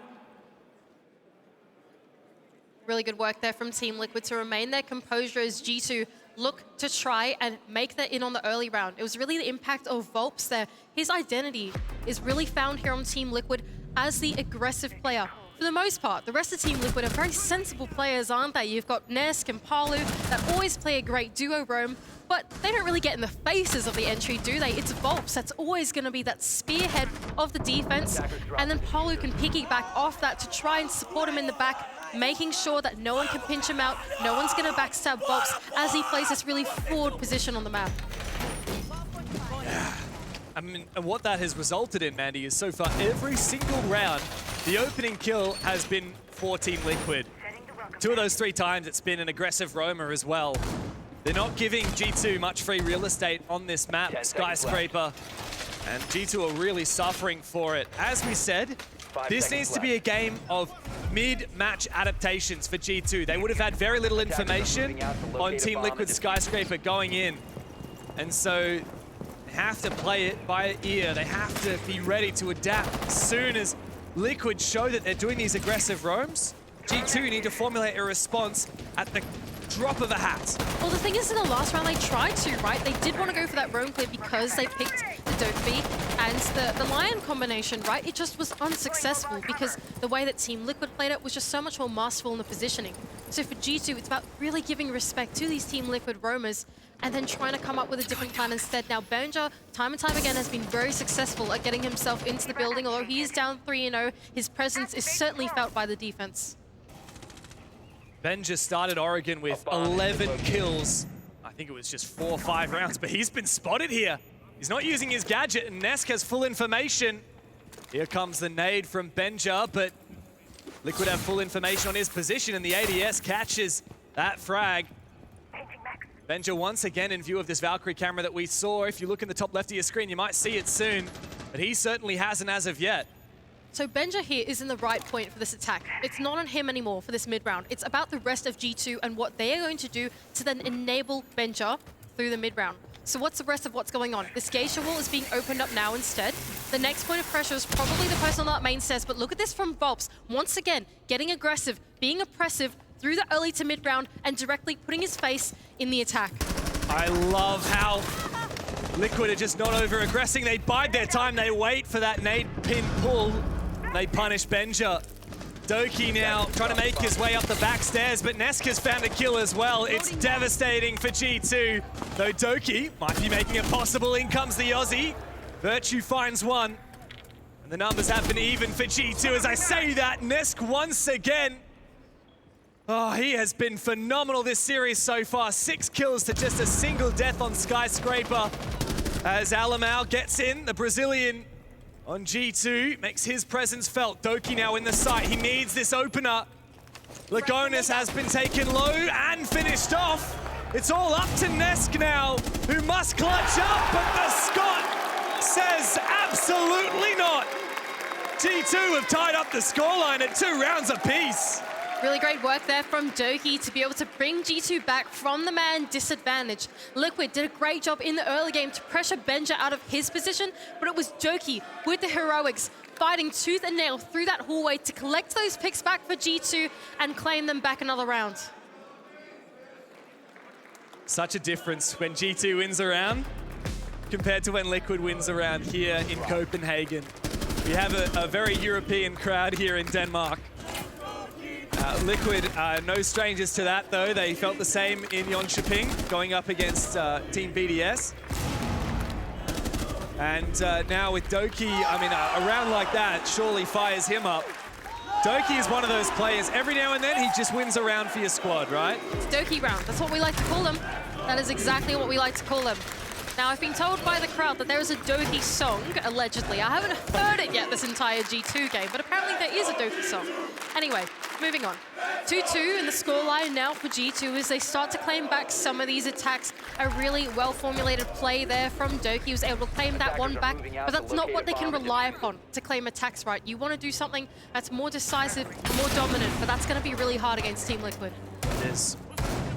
And if anything, the onus is on Liquid here to have a good half, because as we've established, Skyscraper is very defensive favored. We already said that G2 have a 5-match win streak.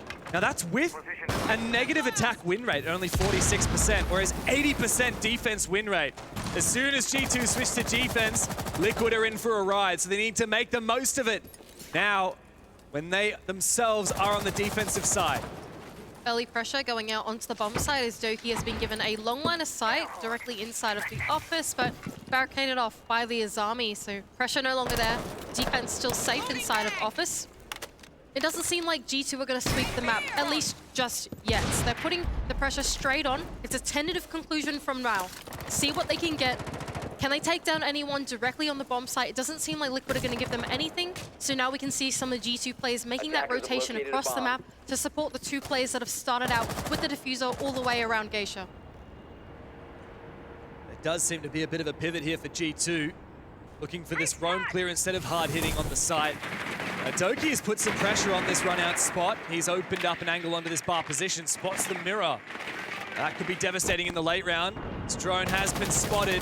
Alamau here, he's surely gonna find a kill. Just around the corner, it's Nesk. Palu actually the first to fall. Dokey gets the better of him. And in come the Candelas in response. G2 are ready to execute, and Doki's the first one in. Lagona's flashed out, Virtue even as well. The G2 are just waiting around the corner. Oh, you're so lucky to find that one, Virtue. All up to resets now in a 1v4. G2 have woken up here on Skyscraper.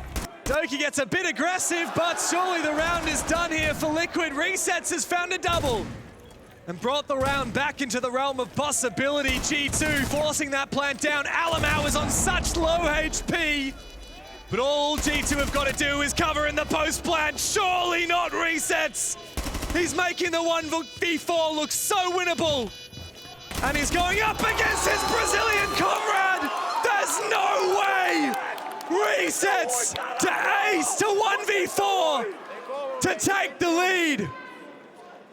What a huge round there from Resets. G2 did such a great job at cutting the entire defense in half, disrupting what was going on and getting straight into the bomb site, but it was Resets that came back from the other side of the map, going through each of the G2 players one by one, picking them off and claiming an ace to himself. G2 now, what are they gonna do? How do you lose that?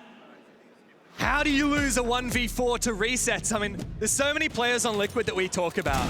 Palu, Nesk, but it's so rarely Resets. And he is just, I mean, that's a career-defining moment right there, to take the lead, to steal a round away from G2 on their map pick.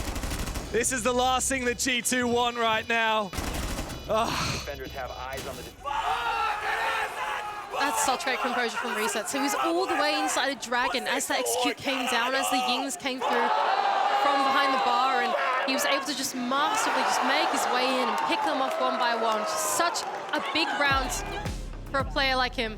A name that we don't often speak about on Team Liquid. When you think of Team Liquid, we are often saying your Nesks and your Palus, all these big superstar players, but Resets, he really is the Liquid of Team Liquid, isn't he? He's there to fulfill the roles and play the operators that you need on both the attack and the defense. He's just that ultimate flex player that does what you need to tie up a strategy.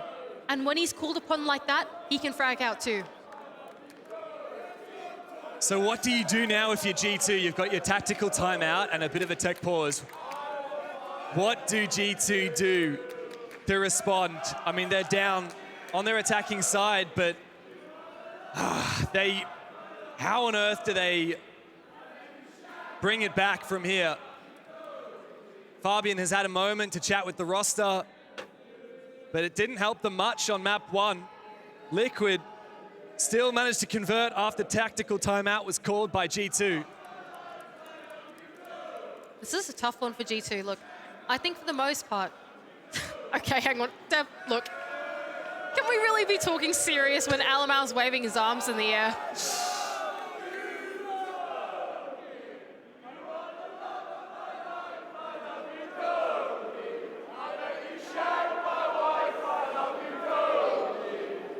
Here comes That's the the Doki song. I was promised the Doki song and I heard it. Thank you very much, guys in Copenhagen. I appreciate it. I'm so happy to hear that one. Yeah, well, G2 need it right now, and Alamau, it's great to see him interacting with the crowd as well. There's so much riding on this for G2, right? These are the world champions. Everybody has an expectation that they can deliver. And Alamau has said that when he called upon Liquid. He said, give me Liquid in a quarterfinal. He's got a bit more than he asked for, I think. One map down, 3-2 down on their map pick. But it's great to see that G2 is still having a lovely time. I really want to see Benja get back on the scoreboard though, Mandy. Me too. He just had a phenomenal start, like 4K in the opening round of Oregon, 11 kills in like 4 or 5 rounds. And I think for the last like maybe 10 rounds, he's only had a handful of frags. He's really been shut down here by Liquid. Me too. I really want to see him get back in the server. He is that front line, the spearhead for G2. The solution is what he called himself for this roster, and I really want to see him get straight back into it and be able to open up these attacks for G2. Now, keep in mind, we said time and time again, attack pretty tough for G2. If they can even it up here on round 6, I would call that a success for them on Skyscraper. Yeah, absolutely. An even half on the attack is great. Defense is where G2 flourish on Sky. But the other thing to remember is that G2 is such a momentum-based game. They've taken their tactical timeout. They've had a short technical pause while we rehosted the match. And surely now this is where they have to turn that momentum. My fear, Mandy, is that if G2 go down here and it's 4-2, not only are they fighting from behind, they're going to have to win 5 of their defenses to prevent an overtime or a loss. But what's more than that, I mean, Liquid will just be having a fantastic bit of momentum. Well, I will not lie to y'all, we are back in the server, in fact. And G2, like Dev was saying, are trying to find their way to even up the round count and make sure that the momentum doesn't swing in the way of Team Liquid here. Starting out early on the roam is Palu with the Solus in hand. He's already identified the sweep of G2 as he's taken down Benja, the man that we were just saying to spearhead the attack of G2 has been once again shut down. Doki there to claim one back onto resets. Palu has been phenomenal this game. That is his 3rd opening kill so far. At least there is a response for G2. The crowd is getting behind that. Got to get behind everything you can, and G2 are fighting for their lives here in Copenhagen. Here we go, Lagonis here aiding some of his teammates on the roam with those Yoko drones, informing exactly where the roamers need to go. But here comes Alamau on the blitz. Oh. A C4 to his face, but doesn't quite take him down to half HP is left. It's a great read there from Liquid every single round. Alamau seems to be on this garden balcony. In goes Blow, and he finds the opener onto Palu. Numbers advantage now for the Europeans. Alamau, though, he's looking for his way in. Once again, dialing it back a little bit and talking to his teammates. This is the leadership that we are looking from the IGL of G2. Dial it back now. Man advantages in your favor. Let's take it slow and see if we can hit the bomb site. Oh, no. Lagonis is able to trade one back, though, making it even for Team Liquid. Even on such a crucial round for G2. Virtue's got to step up now. He's making his way in through Pantry. He spots out one of those Yokais. He takes it down. Don't underestimate the value of that. Swapping mags! Taking their time, RG2. They don't want to be too hasty about these pushes because, well, you might fall into the trap of the Team Liquid defense. They have a pretty heavy setup here going, right? You've got Lagonis. He's playing those Yoko drones. Not only that, but Resets was able to create at least some kind of a power position setup with those Keeper barricades before he went down as well, right? So G2 don't want to play this one too quick. They want to be cautious, take their time to actually dissect this defense. But here comes Virtue from the other side to backstab Lagonis. G2 have found that man that they were looking for. Nesk and Volps, 2 of the stars for Liquid. Now have to clutch in the 2v3. Volps is just hiding all the way in the back of sight. And G2 have made their way in. Nesk gone for a flank, but the flash from the Blitz might get the better of him. Alamau runs away, but he is watching this flank. Surely Volps is going to push, and indeed, Nesk gets taken down. All up to Volps now in the 1v2, but that diffuser is down on the ground. He's got to find them both, but Alamau, he ties up the half for G2. They're still very much in this game. And what a testament to the leadership of Alamau on G2. He's such the perfect IGL for this roster, able to play such a frontline operator such as Blitz, dial it back, call for his team exactly when they're going to go for the execute, and be part of the execute himself as well. Not only that, but having the game sense to turn around and take down Volps on the flank as well. Just the brain on this guy is crazy, right? And he's just got so much going for G2 to propel them forward in the series.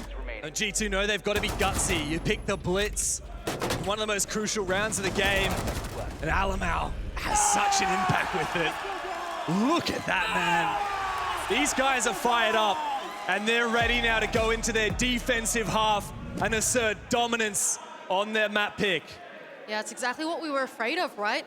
We said that G2 are dominant here on the defense on Skyscraper. Now, to put things into place, Warden has been banned out. So if Team Liquid want to look for something a little bit more disruptive, try and use those Candelas and those smokes, they actually can. We saw G2 do it on their half, right? They brought along the Blitz right at the end there. It was used to its fullest extent. And here we can see it again for Team Liquid. You've got Volps on the Ying. You've got the smokes on Lagonis. Not only that, but surely you can get someone in nice and quick with the resets on the Amaro as well to change up the pace. So there's a lot going here for the Team Liquid attack. And remember, right, Liquid banned out this Warden, so they clearly had something specific in mind with the Ying here of Volps. No smokes, actually, from Liquid at all. Actually, I say that, Lagonis does have 2 smokes on the Ossa. I'm just blind. but I'm definitely going to be keeping an eye on where Lagonis is taking that diffuser. At the moment, Volps is just putting some pressure on this roam game by breaching the VIP wall with the secondary hard breach charge. So the composition of Team Liquid would lead us to believe that they are going to go for something more direct, right? You want to use that Osa to turtle your way into the bomb site and then get the bomb down behind the Osa shield. But while you're doing that, you don't want to telegraph it, and that's why we can see Volp starting out early on the other side of the map, putting that hard breach charge there, at least bluffing that they're going to do a sweep of the map, right? Because you want to keep G2 guessing. You got to keep them guessing. Don't let them know what your push is going to be, what your execute's going to be. Keep Benja here on the roam while you're pushing in the site. Volps, where's this Candela going? Just straight into Garden. Palu's going for a vert nade, but there's no information on the back of it either. Full resets. He's just tried to come up the hatch, but is met by Blur on the other side. Control of the bomb site still for G2 as Liquid tried to go for something explosive with the Amaru, but to no success. This is a very strange attack, but Liquid might be making it happen. Lagonis is in the site, and well, Volps has found a kill coming in through Geisha as well. Lagonis is struggling to find the player he's looking for, and he loses his life. G2 are bringing it on back, 3 versus 2 now. But Nesk is not finished having his say. It's just him and Volps now in the 2v2. Benja, the only full HP player left alive in the server, and he's just biding his time. That's exactly right. The remaining 2 players of Liquid are within the danger zone. Very low HPs. Virtue's able to round the corner and collect both of them. G2, a defense round on the board. And they've taken that lead back again. Liquid need to be careful on these attacks. Even when in the advantage, G2 will never give up. They will always fight back. And now they've taken that lead and they're looking to run away with it. That was a good try there from Team Liquid. Like we said, they put that pressure over on the other side of the map and kept G2 guessing. So by the time they did hit the bomb site, yes, it was unexpected. Yes, and it was at a really weird pacing in the round. But the G2 anchors were so composed. They were so ready for it. It all started off with Blur on the main stairs, taking down resets. And then it was all closed out there with Virtue as he's able to hold his way on the bomb site. DMR lethal in his hands to stay calm and close it out for G2. Remember, every time the G2 wins one of these defenses, you know, they've got to show that they've got depth on a different bomb site. Now they go to Exhibition and Office. The Kaida's banned. It's going to be difficult to keep all these walls closed. It does look like it's an extended roam once again. Mirror windows being brought by Virtue. One placed inside of the Geisha hallway, facing into Karaoke. Plenty of lines of sight opened up as well. This is an unusual setup and one that Liquid are going to need to be ready to deal with as soon as they see it. It's so hard to attack here, right? Because you want some of your operators for the roam clear if you want to go for the roam clear. But then going in for a sweep against something like a Solus on Doki and even the Valkyrie on Alamau just seems like disaster, right? Meanwhile, even if you try and hit the bomb site, you don't exactly have enough explosives on the side of Team Liquid to really clear the mirror windows and whatever setup's going on there. So this is a really tough one for Team Liquid to read and dissect. I think they're going to have to take a lot of time to drown out the bomb site, drown out the entire map, in fact, and actually try and find the weakness. Resets has just got some massive value there out of that shot. Oh my Take God. down the mirror window. What are you doing, Resets? So caught lacking his Doki's run out at him and take him down on the drone. Thank God Rolfs is there for the trade, though. That's the power of the Solus right there and the power of the balls that Doki has. He'll run outside, doesn't matter. If he thinks he can get a kill, he'll risk his life for it. And while he does lose his life, that's absolutely worth it. Oh my God, Virtue. Threading the needle, tapping the head. Neska's gone down as Volps looks to retake his position. Not a bad shot there from Virtue as Volps has made his way into the roam game. Blur just on its rotation back, doesn't quite get caught out by Volps. He had a quick peek around the corner, doesn't tell the info of Volps, and Virtue's there for the kill himself. This is perfect from G2. They played it so well, but they have still 2 players left to find as Lagonis detonates that logic bomb, goes for a hunt. Virtue, man, he's been 6-0 since this rehost. He's having a fantastic time. Oh, he gets another head. 3K on the round. Looking for his 4th. Lagonis denies it and gets another one. G2, you've already lost 1 4v1. Surely don't let it happen again. Lagonis, 2 kills with 2 more yet to find. Yeah, the logic bomb is going to enable him to come up these main stairs now, and tell that there are no G2 players left on this side of the map, both of them playing a disciplined game on the bomb site and the 1-on-2. Like you said, they have lost out in this position before, so they don't want to do it again as they retain their composure. Each of them holding on to their own entry points. Lagonis trying to make his way in. There's info here for G2. They know exactly where he is. But he sneaks past the crossfire. He spots out the player. Not again. Lagonis. You've only got one player left to find. Diffuser in pocket. Valkyrie cam down. Plenty of time to work with. Blur no C4 in pocket. He has to play this perfectly. He moves on up. It's a fake from Lagonis. 15 seconds Is he going to steal his nerve now with the DMR? He's got to land this shot. Blur is here. But Lagonis, he's already found 3 kills. Can he make it a 4th? Blur says absolutely not. Not here, not now. And they take the lead once again.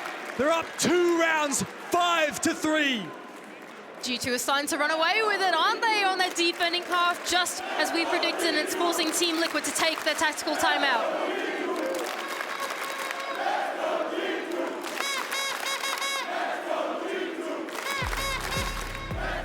You can't deny, however, that Liquid have made G2 fight for every one of these rounds.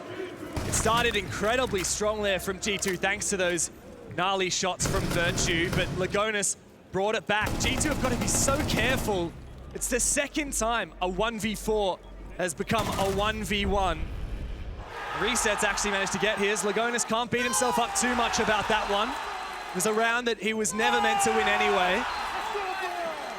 This is just the danger of G2 on defense, isn't it, in general? It's not just Skyscraper, but it's on every map. Every single player on this roster is absolutely lethal. Right now, it's Virtue. On the previous map, it was Benja. It doesn't matter which player it is on G2. It doesn't matter which name you call from that roster.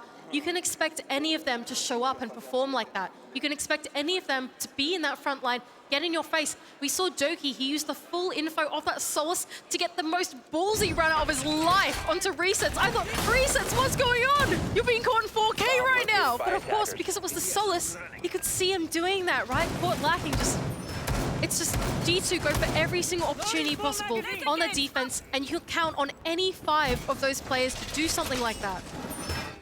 And what people often say about super teams, right, is anyone could be gunning. Virtue's demonstrated that. He's very rarely the star player of this roster. You know, last round he was on the mirror. He found 4 kills. You can say the very same about Resets. Nobody ever expected him to ace clutch. And yet, just a couple rounds ago, he did just that. G2 just 1 round away from the map point. And they've taken, the tactical timer has been taken now against them by Liquid. Need to get their heads back in this game, yet to find an attack round win. So G2 got to go to their tertiary bomb site down inside of Kitchen instead, Kitchen and Barbecue. Team Liquid, the hard part about attacking this bomb site is that not only do you want to try and do a map sweep of the top floor, but then you also need to convert it as well. Lagonis with a long line of sight just tipped away at the health of Virtue a little bit, but not taking him down. The lineup for Liquid would indicate to me that they are actually looking to try and sweep the map and play the roam clear off the back of the line. The Dokubi, Paolo as well with the Ash license to get himself in nice and quick, but they're taking their time. They want to see what they can find on these windows first. There goes the logic bomb. Liquid entering the map now as Palu is droned ahead. Inside of Drum, takes out the camera. G2 know his position. They have a setup waiting to receive it. Blur's actually been down inside of Geisha. That's one of those critical top floor players for G2. C4 very close. It doesn't quite land its mark. Palu is still alive and still putting pressure here on G2. Who's rounding that corner? Benja.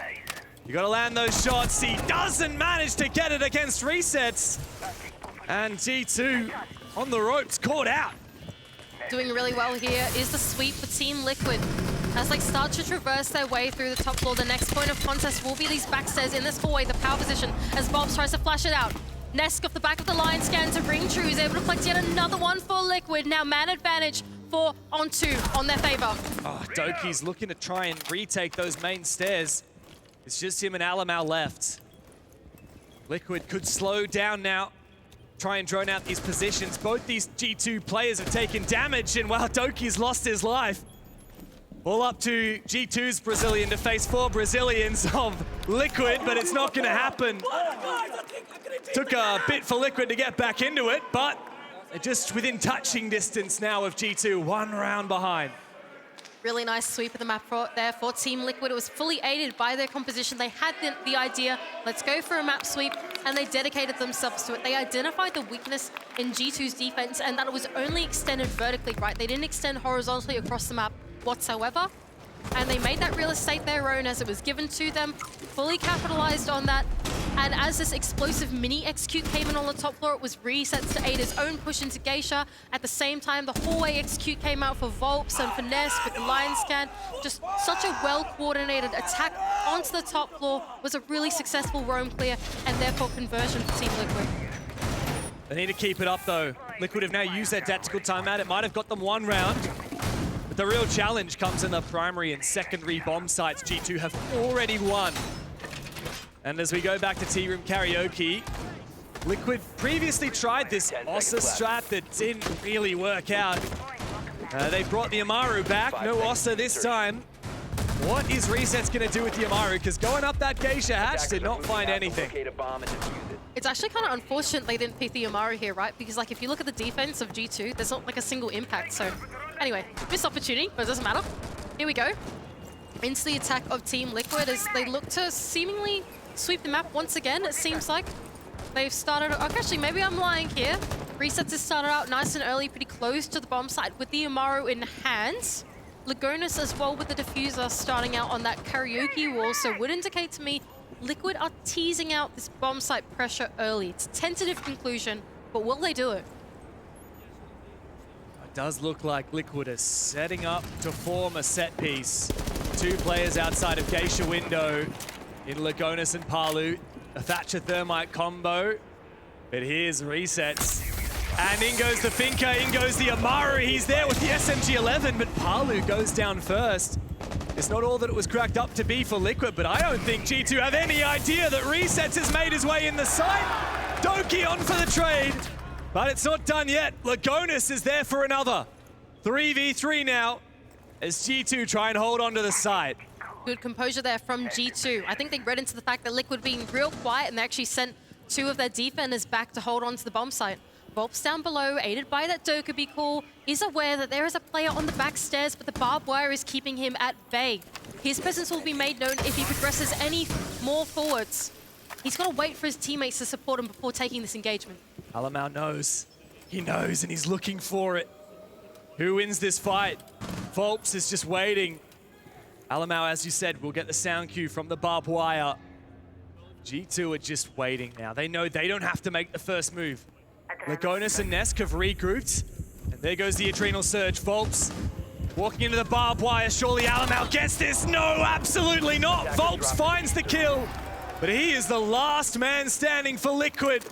The only one standing between G2 and a map point here on Skyscraper. Benja and Doki not looking to give Volps anything to work with, as G2 have found themselves in a position far too many rounds now, forfeiting a man advantage.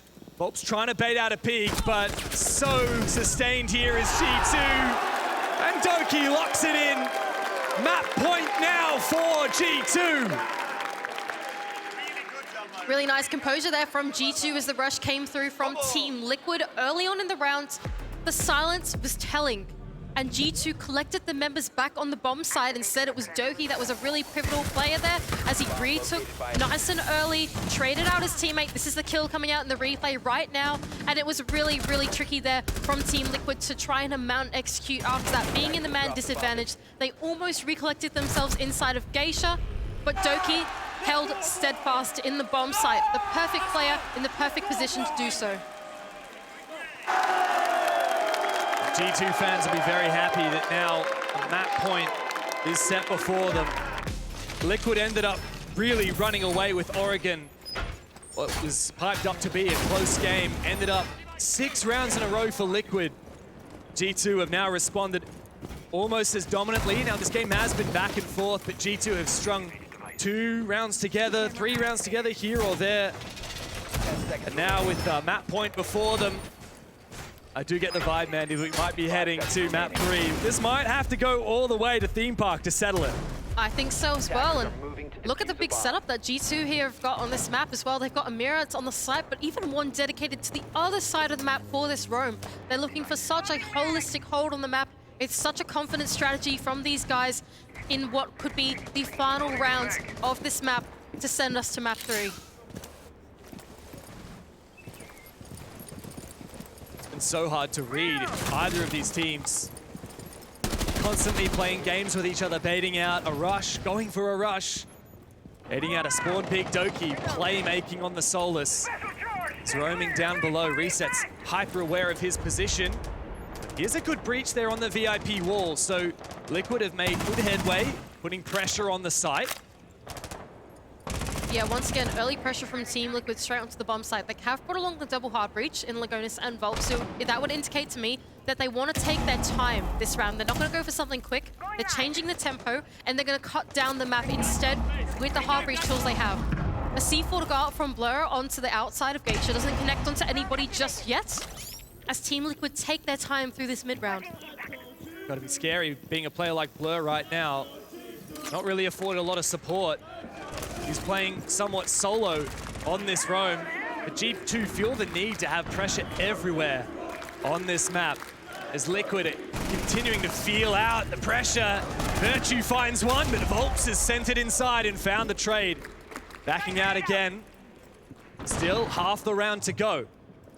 Yeah, look, in and out. Dial it back, right? You don't have the full map control anywhere else, so put yourself in safety. Really well played there from Bob. Stokie now taking an engagement just outside of this dragon window. Doesn't quite find the kill that he's looking for and decides to fall back instead. But here comes Bobs once again in the middle of the bomb site, but shut down by Alamau. It's all up to Lagonis, but it just wouldn't be right if G2 didn't send us to map 3. Theme Park is required to settle it. The battle for revenge is not over. G2 have got a hell of a lot more in the tank, and we'll see it after this quick break.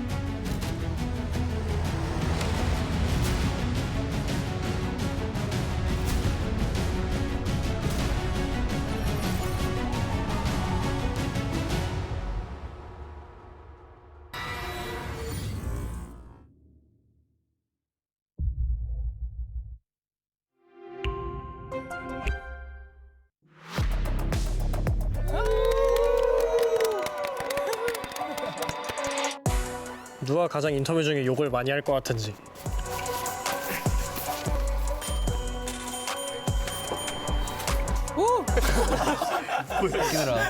약간 말을 할 때 필터링을 안 하고 그냥 말을 막 하는 것 같아서 생각 없이 말하는 것 같아서 욕을 많이 할 것 같아요. 네, 제가 원래도 욕이 많은 성격이어서 네, 맞는 것 같습니다. 똑같은 스폰킬을 2번 연속 당할 것 같은 사람은?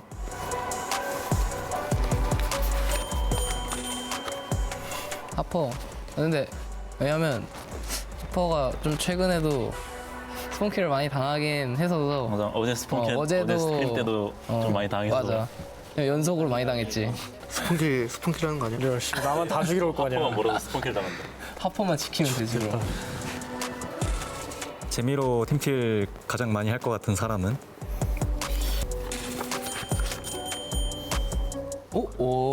이거는 좀 갈렸는데? 근데 약간 당한 사람들 뽑은 것 같은데 그냥? 내가 봤을 때? 솔저 왜 골랐냐면 내가 많이 죽여서 이제 나 죽일 것 같아서 솔저 골랐음.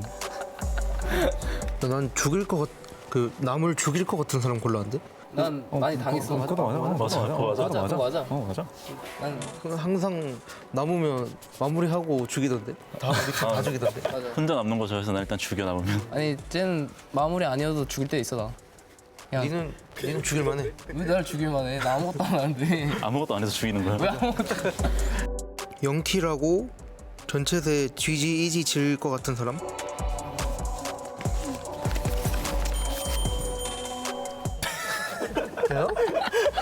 너 아니고 누가 있어 그럼? 내가 이지를 쳐? 이미 사례가 너무 많다. 이지 친 적 없는데? 그래? 비슷한 단어 있잖아요. 장난기도 많고 약간 이건 안 되는데 이런 건 안 되는데 약간 비슷한 말을 많이 하지. 이지는 아니더라도 약간 비슷하게. 너 뭐라 하지? 팀챗으로. 팀챗으로. 팀챗으로 이제 속마음이 언젠가는 맞아. 한번 전체수로 전체수로 치면 야 재밌는데 그거. 굳히기 들어갔네. 그러니까 이미지 나쁘게 만들고.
And we are all tied up. G2 coming back to life on map number 2. Take us to a third one. So far, we've got 9 out of 9, Jesse. I really hope we don't go to 12 later on, but we have to debrief map 2. What went down? I mean, this was a crazy game to watch between these two squads. Felt like every single round was coming down to the wire. 2v2s, 3v3s, 1v4s. We really did get to see it all. I thought Doki played a fantastic match, in particular in the late round, doing a really good job baiting players out with his grenades, coming through, having the perfect swings in those late rounds when he really needed to step up. He was fantastic there. Alamau as well, having some massive plays coming through. A little bit of a cheeky couple of rounds there, but this truly was an exciting match between G2 and Team Liquid. And even though we thought G2 would be heavily favored on this map, Liquid really gave them a run for their money. Yeah, and I think coming into this matchup, I thought to myself, okay, they're excellent in defense, G2 is on Skyscraper, but then at the same time, they really showed poor attacks on Oregon, and I thought, okay, they need to do damage control on the attacker side, and I think a 3-3 split is good enough, actually, when you see how good they are in defense.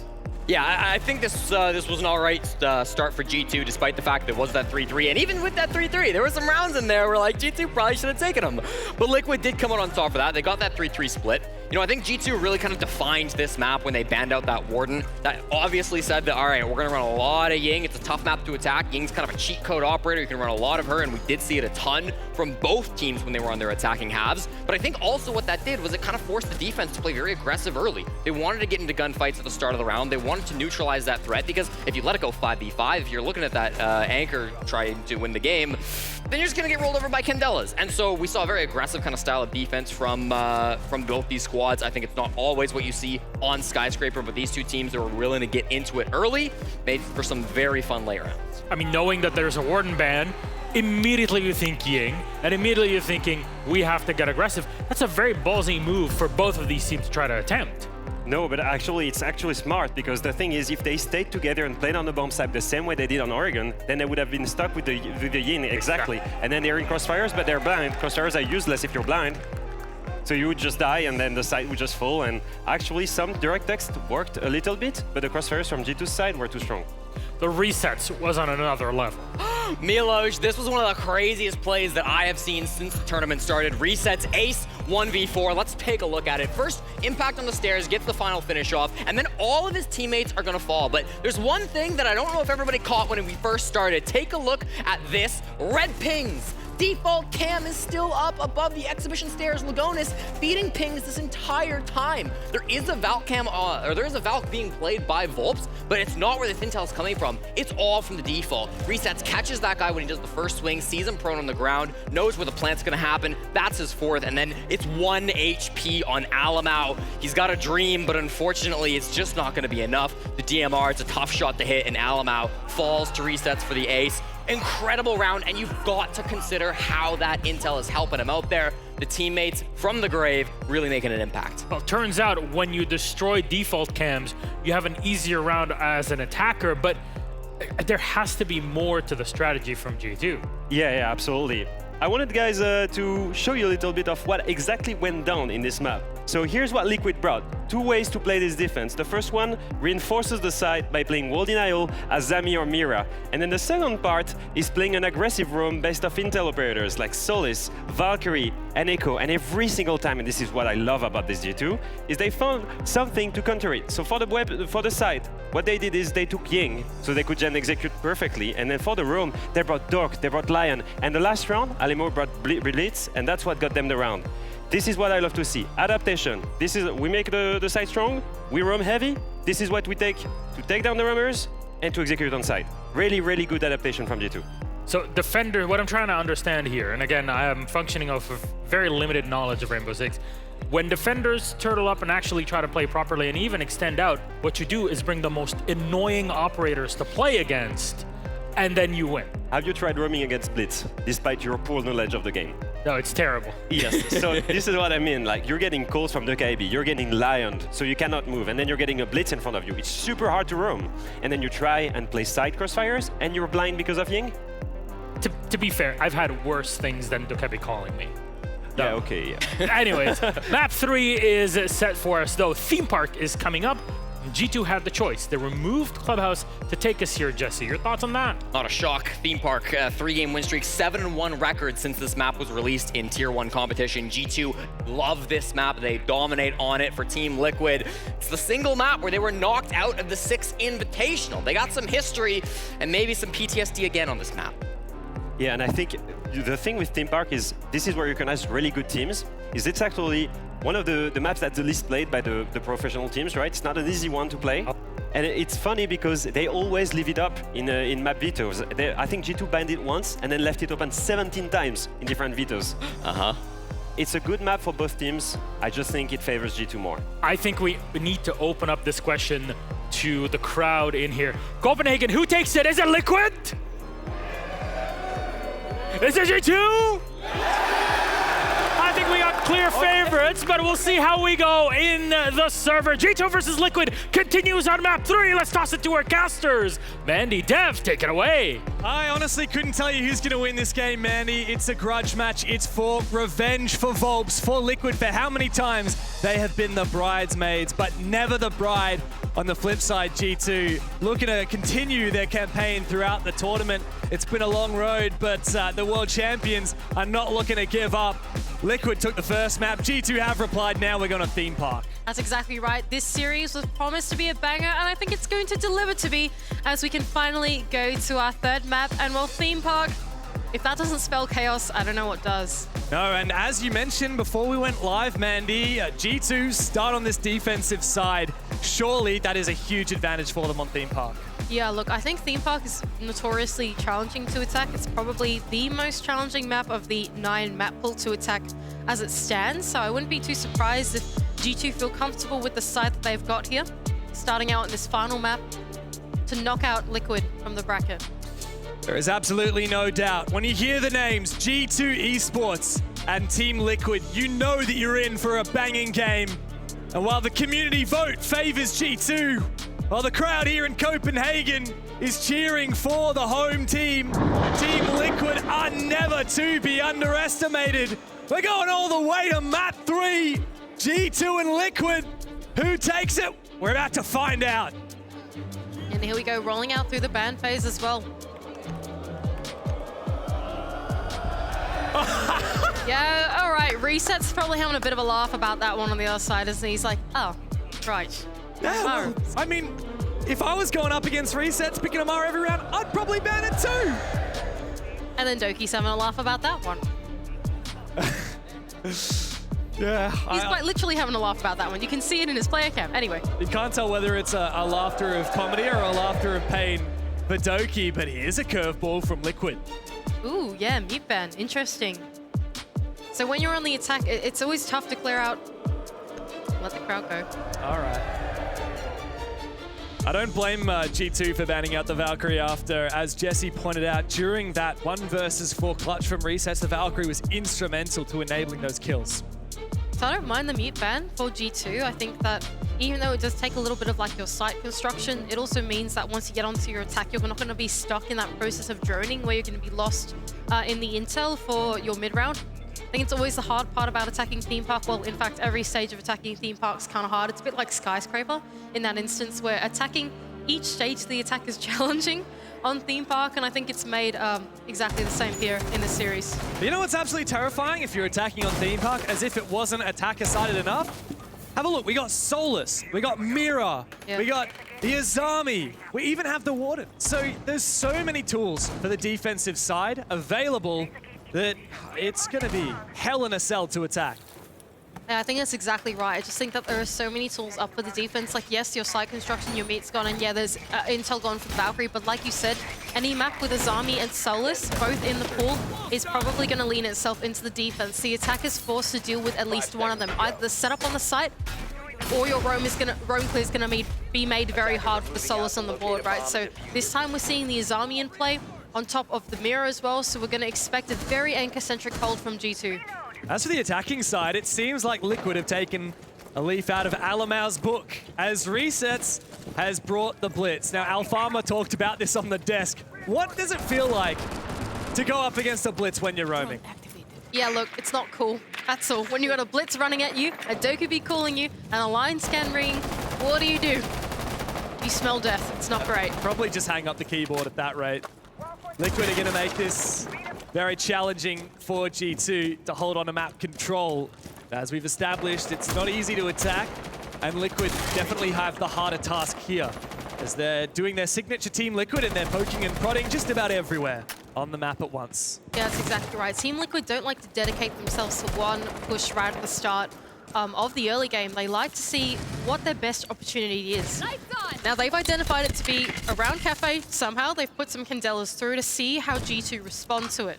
Immediately after the Candelas come through, they're not actually following in with that utility, but they're just seeing whether G2 actually rotate over it to it, because you can see that there's still players on the opposite side of the map, like Palu, who's putting pressure on inside of Break Room, like Vox, who was all the way inside of Cash, for example.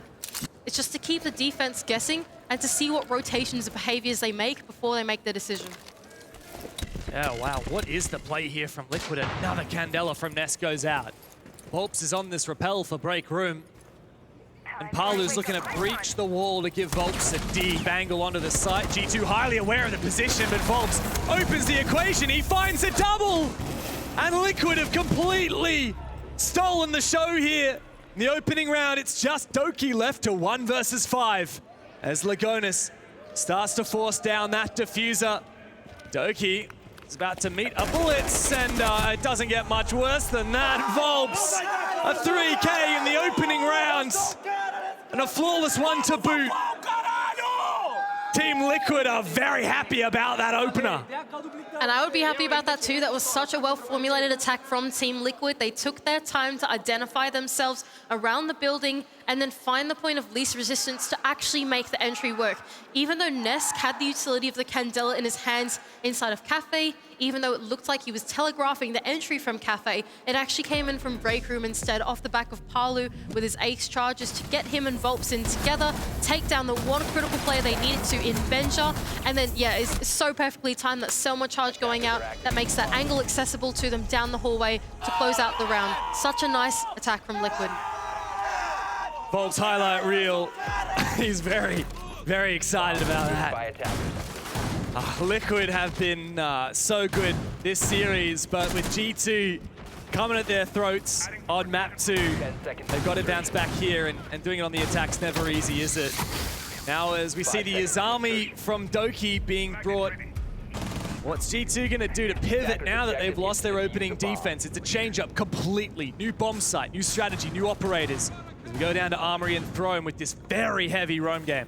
I actually like this choice from G2. Down in the basement or the ground floor is probably the hardest bomb site to attack in almost every bomb site in the map pool as well. So I like their idea. Let's start out on the roam and then actually come back and hunker down on the bomb site. Yes, they are extending through the map, but they have the Izami, and they have the Kaid, and they have the Wamai, as well as the Smoke. So that's more of your anchor-centric operators, right? That would indicate to me that, yes, they've got map presence, but they're going to lean into the nature of this bomb site being so defender-favored and having such great power positions to pull back off and then play the late game.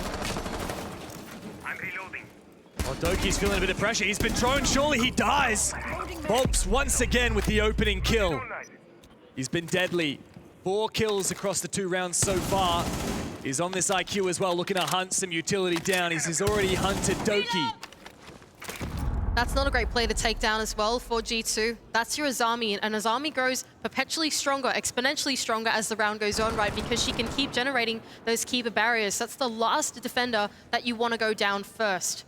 Meanwhile, the rest of Team Liquid have identified that they have this top control given to them as the drones start to roll out through there as well. Now, there's not a whole lot of vertical pressure that they can do, except for Volps with his 3 breach charges, but it's still some map control nonetheless. So what does the leader of Lagonis call now for G2, or for Team Liquid rather, as G2 continue this roam game, but also have some fair site presence?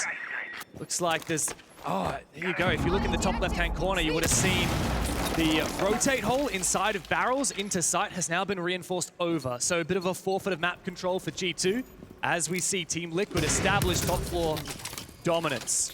I think it's good. I think you have to. You want to lean into the nature of this bomb site, having such good power positions already in play. With only 55 seconds left to go, it's forcing Liquid to start to formulate and execute. But a nice angle through the hatch is going to enable Nesk yet another kill. Man advantage, Team Liquid. G2, where are you? You're yet to find a kill in the map. 3v5 now, and Alamau's going searching. Benja Master has been droned out, but he's still on this roam inside a drug. Alamau also having been droned now, and he's going to start smoking up this doorway into side. Virtue has fallen. It's all up to Benja and Alamau, but Team Liquid are looking unstoppable. Let's see if they can convert in the execute. Alamau to try and hold on site. Benja waits on his position, but he has been hunted down. Alamau to deny the flawless round, but 12 seconds, he's going to have to survive. Palu's not going to let that happen. Liquid with 2 dominant rounds in a row. Once again, great identification and exploiting the weaknesses of the defense for G2 from Team Liquid. They jumped in the windows early. That was Volps to cut off the roamers that were on the external parts of the bomb site, adjacent to the bomb site, because G2 knew they had to fall off. That was their strat. They had to fall off and then play the anchor later on. But Volps identifying this nice and early, coming in and finding such a crucial first pick onto the Izami. Not only that, but Nesk as well to double down with the vertical pressure that was given away to them. Volps as well, making full use of that real estate from the hard recharges, from the vertical. It's just so well played from Liquid to exploit every single tiny little detail of the weaknesses of G2 to collect that round. Liquid are absolutely relishing here the opportunity to play theme park. Fabian, what point does he call that tactical timeout? He's got his notebook out. He's watching his team play. And, I mean, at some point, it's got to come down. Is it 3 rounds in a row lost that when Fabian calls it? Liquid have just been so prepared for this attacking side. It's getting scary now. I really like this for Team Liquid. I like that what they're doing now is a little bit different to what they did on the Skyscraper, right? This time, we saw just then, all 5 players just switched operators completely. They did a full team repick. That would indicate to me that as they're going into the rounds, they actually have an idea already in their heads before they even get there. So they're not wasting their time droning as much in the early round because they're going straight towards executing to it. That indicates to me they've got some really great prep phase droning. Even though Source is on the board, it's not being used. Well, I'm G2 now. I'm looking for this opening kill. Liquid have found it both rounds so far. Despite being one of the worst teams in the tournament at getting those opening kills, Liquid have still had G2's number. Benja is on for the roam, and he's really been so quiet since that first half of Oregon, hasn't he? Yeah, absolutely. We really want to see him turn it back up in the server. One of the big stars now for G2, a young gunner, and Nesk is going to start to spearhead the push for Team Liquid, though. A Candela to ring out inside of Cafe will tell the tale of their attack. It's once again slow and steady now for Team Liquid. This really is a measure twice, cut once approach from the Brazilians. Good information on site as well. Now the hatch has been opened. It's a repeat of this Armory throne room in case you didn't realize, but Volps, instead of the IQ, he's now on the Dockerby and he's got a lot of control here inside a drug lab. It looks like Liquid are aware of these roamers above. That's something we haven't even spoken about yet. Yes, it is a repeat of the ground floor bomb site, but G2 have completely changed their philosophy. Oh, here all we these go. rotation tunnels in the top floor have enabled Alamau to like 2 to himself, but not before being traded back by Palu. Virtue, though, can get in on the action to take down Nesk as Volp starts to creep his way in through the top floor, but Virtue still elusive inside of Office. Yeah, but here comes Volps. Virtue wins this fight, and surely that's round over now. And G2 find their first. Oh, but the shoulder peaks are so troublesome for him. The flash, the execute. Volps can immediately get C4'd, I guess. Benja gets himself on the scoreboard, and Palu has his work cut out for him. In comes an impact, the double. Disrespect from G2, as Palu's got a 1v3. Not such a great read there from Team Liquid. G2 completely changing their philosophy, no longer looking to hard hold onto the bomb site. They set up this maze in the top floor of all these rotation holes. Multiple players starting out there and playing there to their life has netted them this round win with only 17 seconds left for Palu. It's nigh impossible to close this one out for Liquid. Well, give it a crack, but there's a keeper barrier waiting for him. And G2 waiting as well on the other side. A great crossfire. Blur just wants to peek it. He doesn't want to forfeit the kill. He does anyway, but Benja's there. Medane to get G2 their very first round here on Theme Park. I like that from G2. Adapt, right? You don't want to give away map control to Team Liquid because as soon as you show any sign of weakness, Team Liquid use it. In the previous round, Team Liquid went into that top floor. They fully utilized that vertical to claim kills, to open up the hatch, which claimed them another kill. Volps got in nice and early to get a cutoff, which claimed him a kill, right? This time, G2 didn't show any signs of weakness through the map as they went for a full extension. They go for that roam. They don't let Team Liquid in, and that's what you need to do to disrespect this team and not enable them to land yet another attack.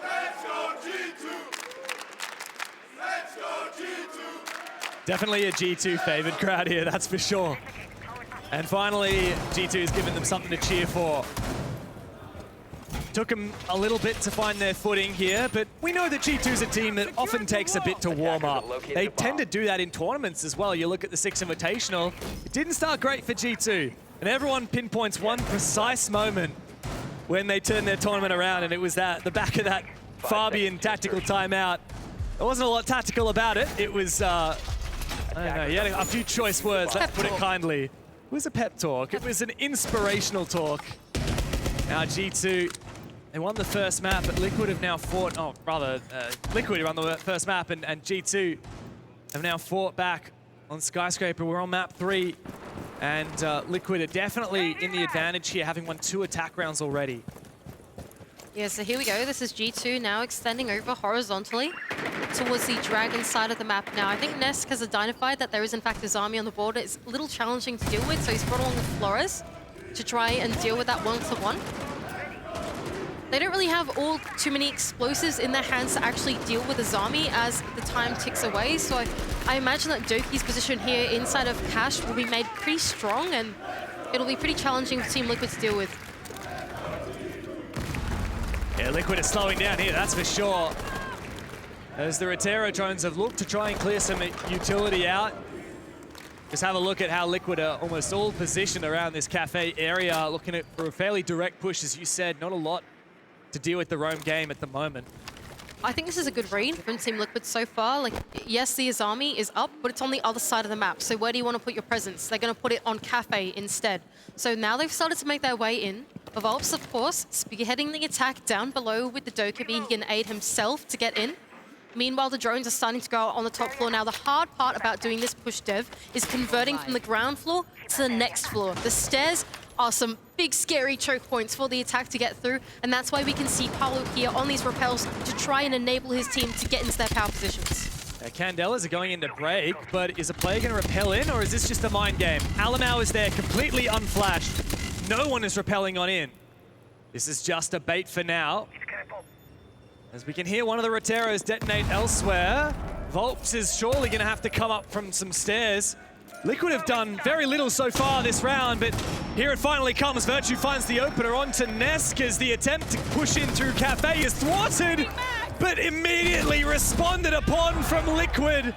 Alamau has taken down Palu and made break his own, but Team Liquid are certainly not done yet. They are continuing to battle for map control. And they've got the numbers back once again in their favor.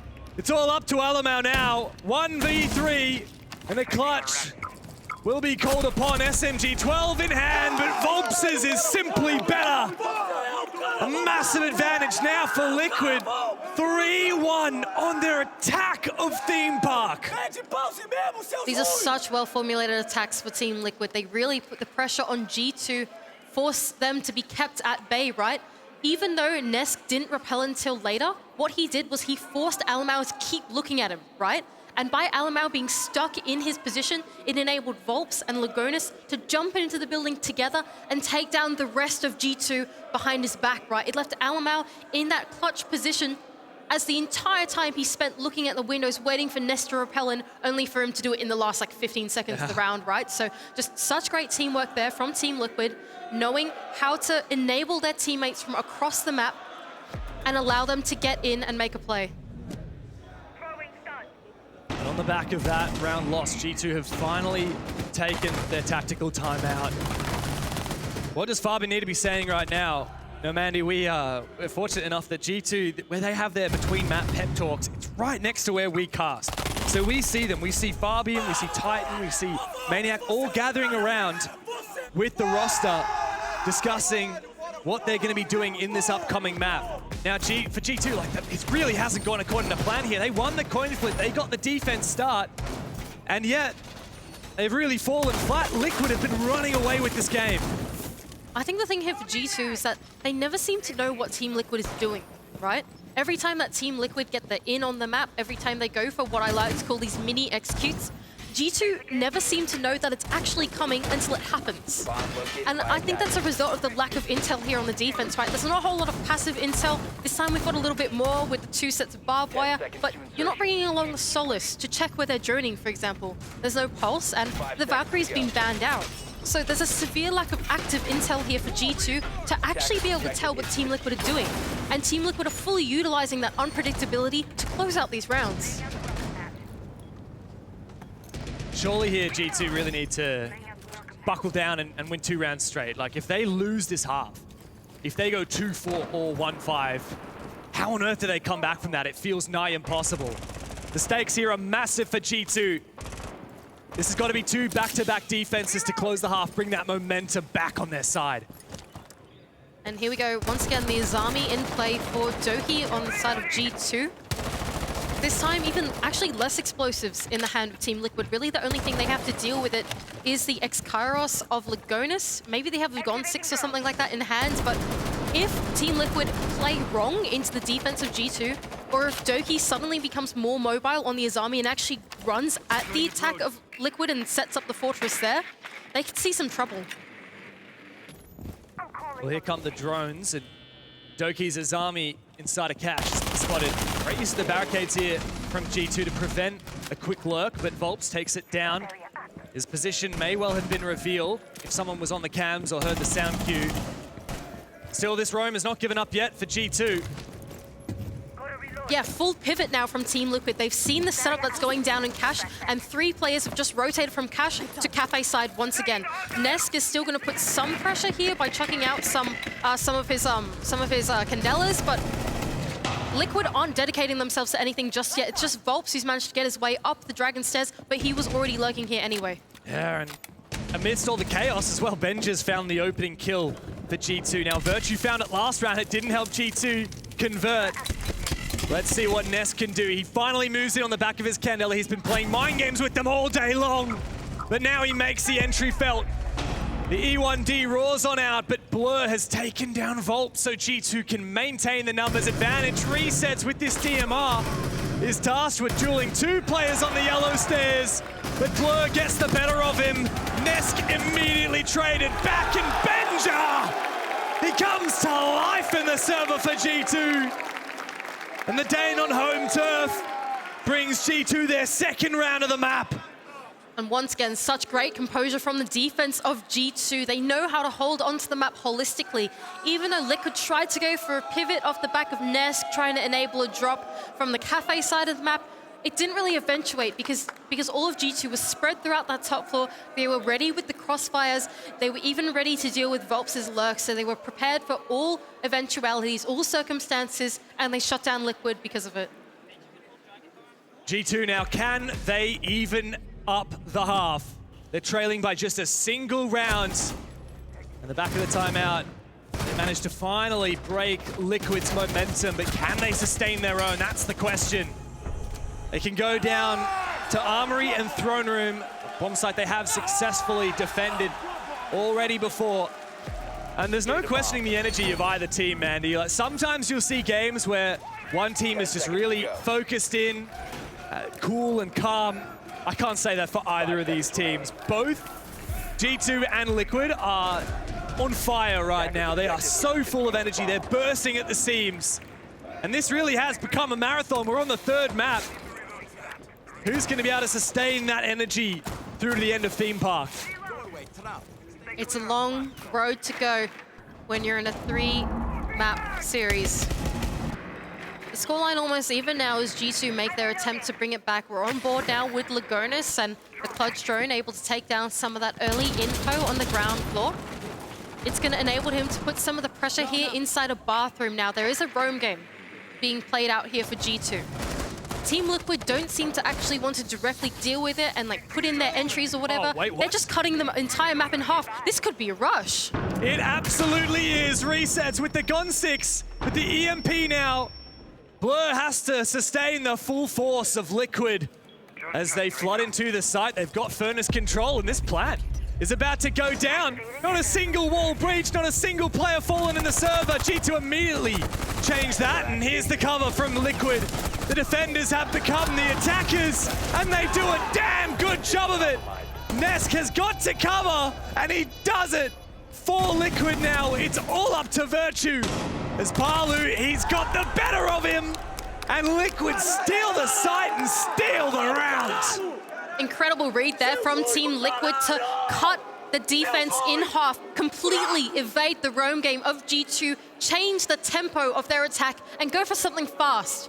In every single attack that they've done, they've been so cautious. They've probed the map, formulated something, made a plan and constructed it and executed it. But that time, they completely changed the pace and went for something quick, identifying that there were not that many anchors left on the bomb site, and they could exploit that. Some great calling there from the leader of Legonis, the IGL, the captain, to make a call like that and to secure another one for Team Liquid. If there's one player, the server right now, who makes those calls under pressure without flinching, it is Lagonis. He is cold. And while it was a valiant attempt on the retake from G2, Nesk was massive with the spear on the Finca. He just mopped him up one by one. Palu to cover from above as well. That is a decisive round for Liquid, and a determining one for the series, no doubt. Nesk up and out of his chair. The old man absolutely has still got it. It's so good to see them happy. You know when a plan works, when a plan actually goes into play and you're like, oh my gosh, it worked. That's so exciting. That's exactly what it feels like. Now hang on a moment, there Volves deciding to disrespect Doki, going for a spawn peek and landing it straight up. The guy's 11-4 right now. G2, they decided to bring out the shield of Blitz, and while it worked a treat on Skyscraper, they've already lost one of their pivotal players, Doki. His presence yet to be felt in the server. G2 are treading water right now as the Liquid begins to rise. Here we go now, roam clear starting to amount for G2. Venture putting the pressure from the top of Dragon's Stairs. Keep in mind, Liquid are bringing along the Solace in the form of Lagonis, who's going to inform his roamers exactly where to go. Grenade to be cooked out to try and flush out Vault from his position is actually going to force him to fall off instead. So far, roam clear mostly successful for G2. They've been given quite a fair bit of map control. The only 2 roamers left are just inside. Actually, I think there are 2 or 3 roamers left still on the adjacent side of the top floor, and they're choosing to sweep across instead. A complete forfeit now of the cash side by Team Liquid. They've got the numbers advantage and they're not looking to forfeit it anytime soon. So what I like from this defense from Team Liquid is that they have the Solace down below with Lagonis, while the rest of the roamers in the top floor. So Lagonis from down below is calling what they're droning and what they're doing, and is going to call to their top floor players what's going on. Now I think G2 have changed their plan completely, and they're going to hit the bomb site instead. Oh, but Alamau goes down first. Benja can trade it on back though. And this is now possible, or it was for a fleeting moment. Nesk has now made mincemeat of G2. Liquid relied on such a pivotal player once again, and he pulls through. It's all up to Virtue in the 1v4. He finds Nesk finally. Puts a stop to his reign of terror. But with 3 players left to find, this feels desperate, it feels fruitless. Liquid have the site, they have the diffuser within their clutches. It's only a matter of time before Virtue gives him the final kill. He jumps straight on inside, and Liquid once again dominate. Liquid just have a plan for everything there, don't they? A bit of an ill-advised call there for G2. They started out on the roam clear. It kind of didn't amount to anything. There were 3 roamers on the top floor, so they thought, okay, hey, there's only 2 on the bomb site. Let's just try hit it. When they actually got to the bomb site, they were met by a Wamai that was blocking all their projectiles. And then an Azami setup that allowed Nesk to play this dance around the Keeper Gate to take them all down as they tried to enter into the bomb site. We see it here as well. Lagonis fully utilizing the setup here with the P90 in hand. It was just so great from Team Liquid to fully play into the defense that they'd set up for themselves in making sure that they can't be rushed on even through the mid-round. Can we just take a moment to talk about Nesk? I don't think Nesk has ever had a tournament quite like this. At least not for a very, very long time. Once upon a time, he was that star fragger, not just from Brazil, but of the world. He took the global scene by storm in his debut. And well, there have been times when people have questioned whether he's still got it, and I think he's really put those doubts to rest today, Mandy.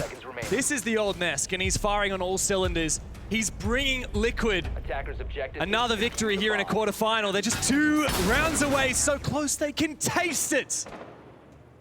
That, and I think a big name to mention here is Volves, 12-4 at the moment, and just doing so well for his team, being really the first point of contact, both on the attack and the defense, right? On the attack, he's playing this enabling lurker role. On the defense, he's always the first one in the faces of the attack. And then when you have players like Nesk and Palu, just 1 step behind Volps, what you get is a deadly combo. And I think just having this pickup has enabled the 2 remaining players of Nesk and Palu, such long-standing members, to really find their space to do so well in this team, just as you're saying. G2 need all of the G2 Army's energy now to bring it back. The 2-5 score differential as Liquid just bide their time and wait. as does Benja here down inside of Bathroom. Volps is getting a hell of a lot of information from this Solus gadget. What is G2 up to? G2 looking to probe as well. They don't want to dedicate themselves to anything just yet, but so far it actually looks like a very similar approach to what Liquid were going for on the attack. Just put Benja in down below. Here we are on board with this stint as he is with 2 nades in hand. Meanwhile, the diffuser in the hands of Blur is just outside of the break room. So it would indicate to me that G2 are looking for a much more direct attack onto the bomb site. Volps has just missed the push of Benja as he creeps his way up the stairs. Ah, but it's all gone downhill for G2. Doki finally finds their first kill. Oh, he's absolutely insane. The 180 flick may have just saved this game for G2, but Resets once again delivers for Liquid. It's up to Benja now to stave off match point. He's on the bomb site, but he doesn't have the diffuser. Resets and Lagonis wait patiently. They know they don't need to make a move. As Benja starts to make his way around, this really is just a 1v1 on this side of the map for Benja. He's sneaking on the Danish operator. The Danish player is looking for 1v1s, but that's an angle and a half from Lagonis to serve up a match point for Team Liquid on the verge of knocking out the world champions. Just imagine that there if you're Benja. You pop up in front of the mirror expecting it to be closed, and then you get a bullet between the eyes, not realizing that that setup had been adapted to the push that Team Liquid were holding on to. G2, they tried to go for a more direct attack inside of break room and inside of cafe, but what Liquid were able to do was they flipped their setup around instead. They opened up the mirror window and play inside of office instead of playing next to cafe. They opened up the mirror window inside of initiation and play inside of initiation instead of playing inside of bunk. By flipping around their defense, they fully prevented G2 from actually being able to claim the site safely. They gave them a false sense of security. They let them in, but they took them down with the crossfires that they'd set up midway through the round. And amidst those chaotic moments where G2 find a couple kills out of nowhere, thanks to Doki, Liquid still remain composed.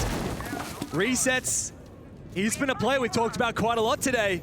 Yes. Not the least because of his 1v4, but even in that round, bringing back from the numbers deficit into a winning position for Liquid. And that's very much what they have right now, Mandy.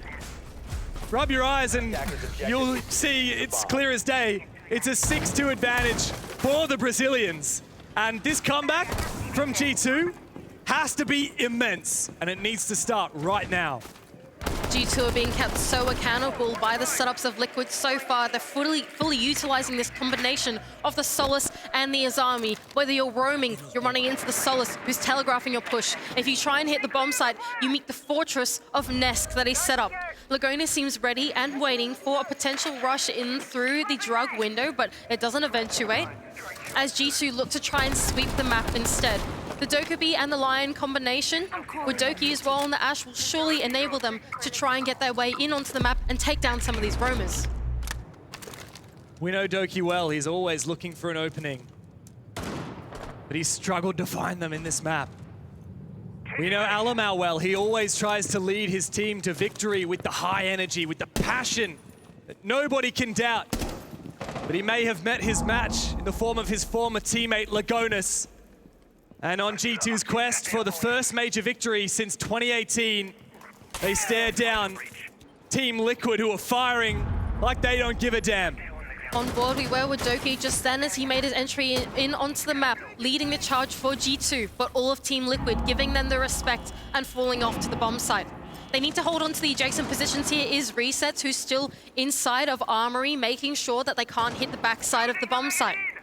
Meanwhile, G2, they've been given full vertical control here to try and cut away at any of the anchors on the site. It's good map control for G2, but Liquid know that they don't have to make the first move. The onus here is on Liquid. G2 are waiting for these players to move into their lines of sight. Alamau knows about the position of Resets inside of Throne, but Resets isn't giving him anything. They have full info here. and they're trying to clear him out, Dev, but the time is ticking away. How much time can they waste clearing resets? There's only 50 seconds left to go as Doki starts to traverse through that top floor, but with the time going down, it's the danger zone now for Team Liquid. It's do or die. T-minus 40 seconds left in this round, and Team Liquid look like they're in pole position to take it. Where is the G2 that raised the hammer in Montreal? We need to see them now. 30 seconds left on the clock as Liquid simply waits for G2 to make their move. Doki's got to turn it up. He's got to have a Doki round now. Not a single kill, not a single engagement has occurred yet. And in the 5v5, it's a playground for Volps. Team Liquid are doing it. They're making it work. G2 rely just on Benja Master. And it's all done. They care not for world champions or super teams. Team Liquid are on a quest for revenge and they've got it. The Brazilians are through to the semi-finals in Copenhagen. And what a massive team to take down here for Team Liquid. G2, the reigning champions here in Rainbow Six, will not be able to do it again. There will not be that dynasty that once was. What a domination on the final map to do it. It looked like a dicey series. Liquid started strong. G2 had an immense reply on Skyscraper. But when it came to Theme Park, it was clear to see that Team Liquid were the dominators. What a massive scalp to take here in the Copenhagen Major. And now that the game is done, we see there is an immense respect between these two teams. Alamau and Lagonis, once major champions on the same side. One progresses to the semis, and the other must go home. What a crazy rivalry between these two. Lagonis prevailing. Will Nesk and Palu finally get that opportunity at the trophy?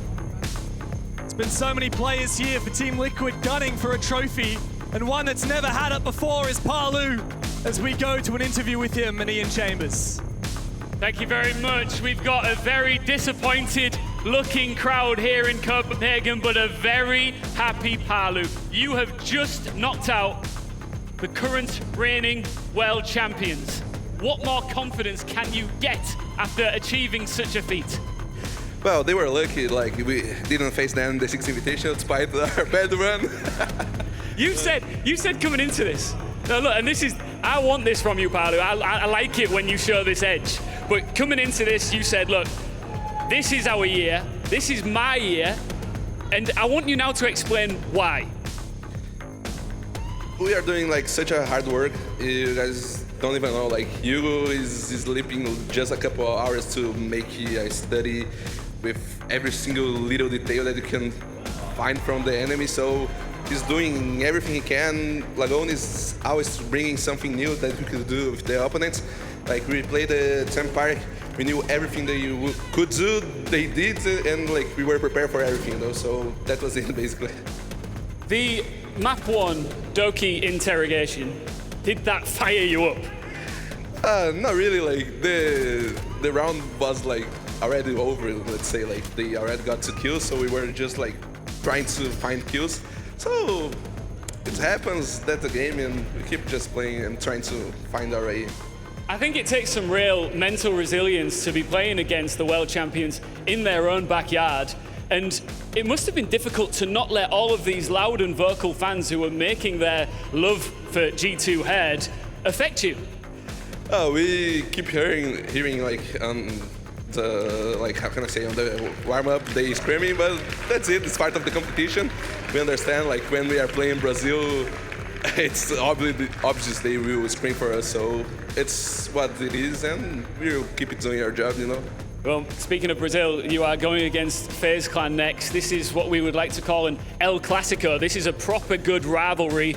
I know that a lot of the fans will be licking their lips at this one. Are you excited for that? Yeah, of course. The last match we had against them, we lost, so we're looking for some revenge, right? This man tastes revenge, and I feel like he's tasting are hoping to taste his very first ever major trophy. Palu, congratulations. I'll let you go and celebrate with your teammates and prepare for the semi-finals. So far, the quarterfinals has been Brazil against everyone else, and everyone else is getting cooked. Milos. Yeah, you know, Ian, I'm a big fan of cooking, but yeah, if I'm EU, I'm huffing on copium right now, which I currently am hooked up to the machine, and it's not looking good. G2 absolutely falling apart. Kudos to Liquid. That was incredible play map 3. Just domination on Theme Park, and you've got to give it to Lagonis for being so impactful. The IGLing, the mid-round adaptations, the calling, the droning. Oh my God, we compared the IGL styles of Lagonis versus Alamau in the pregame, right? Two former teammates had a back-to-back against each other, former major champions on the same team, and we saw the master IGL, the original IGL that Alamau may have learned something from, completely dominate the student. We saw so many good rounds here, especially on attack from Team Liquid, constantly coming on in. That round 6 call to go into the bomb site, rush through connector, get the kit down 5v5, masterclass. Yeah, it really felt like they were scanning the bomb site every single early round. Every time the droning was on point, and they were making up a plan on the flow, and it felt like so perfect, like rehearsed strategies, really. There was no holes, the flanks were set up, and they played the right way Theme Park. The thing is, on Theme, it's such a big building, G2 wanted to give areas one by one and fall back on the bomb site. To counter that, Liquid did an amazing job at creating multiple pressure points and having Volps jumping in and being proactive and cutting off players again and again and again. Volp's so good through this game, right? I mean, I think the first couple of rounds, him jumping in, being fed kills by some of that intel, really having a big impact. He was the other player that we wanted to highlight, him against Benja, and you know, it's tough for the hometown hero. Benja Master not having the greatest of games. Started off so hot, a 4K, round number 1, map 1. Map 2, absent, 0 kills for the first 6 half. Map 3, I mean, he had a great moment, right? Round number 5, attacking under bunks. That was a great round for Benja, but that's exactly what it was. A great round. And you need everybody to step up in a match like this. We always talk about this. It's much more difficult to hold on to the crown than it is to get to it. It's already difficult enough to get to that level anyways, but still a major. It doesn't knock out G2 as reigning world champions, but still getting quarterfinal, losing to Liquid in such a fashion, that was pretty darn impressive, like we said, for Team Liquid. See those stats, we'll bring them up on the screen just so you can see how every single player actually performed in this matchup. And again, Alphama, 7-2, absolute domination, Volps on top of it. Yeah, and I feel like you said, it relies on every player on Liquid playing super well, and it was different groups, right? Volps was proactive and was the one cutting off players. Lagonis was the one with the calls, scanning the bomb site with drones and calling in a perfect attack. And I think one player that needs highlighting, Nesk. Nesk was... Isn't he like a million years old? Actually, only 28, just like Virtue. Oh no.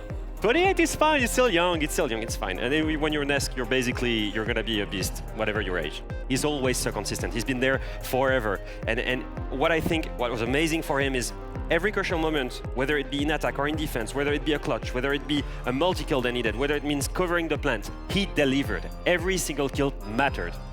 Yeah, and I really think that half swap when we got into round number 7, you know, G2 moving on to attack, obviously a defender side of map, but I thought maybe that could be the moment where, you know, we start to see the momentum switch up. Half swap, always a good time for that to happen. However, they try for that blitz rush, and it is so well expected by Team Liquid. Immediately shut down. They've got perfect positioning in sight. Thought that was fantastic from Liquid, not even giving them an inch when they switched that second half. It was beautiful to witness. Team Liquid now victorious and move through into the bracket. Maybe some would say, and that some is myself, Nesk is what Pengu would have been. He actually kept playing well.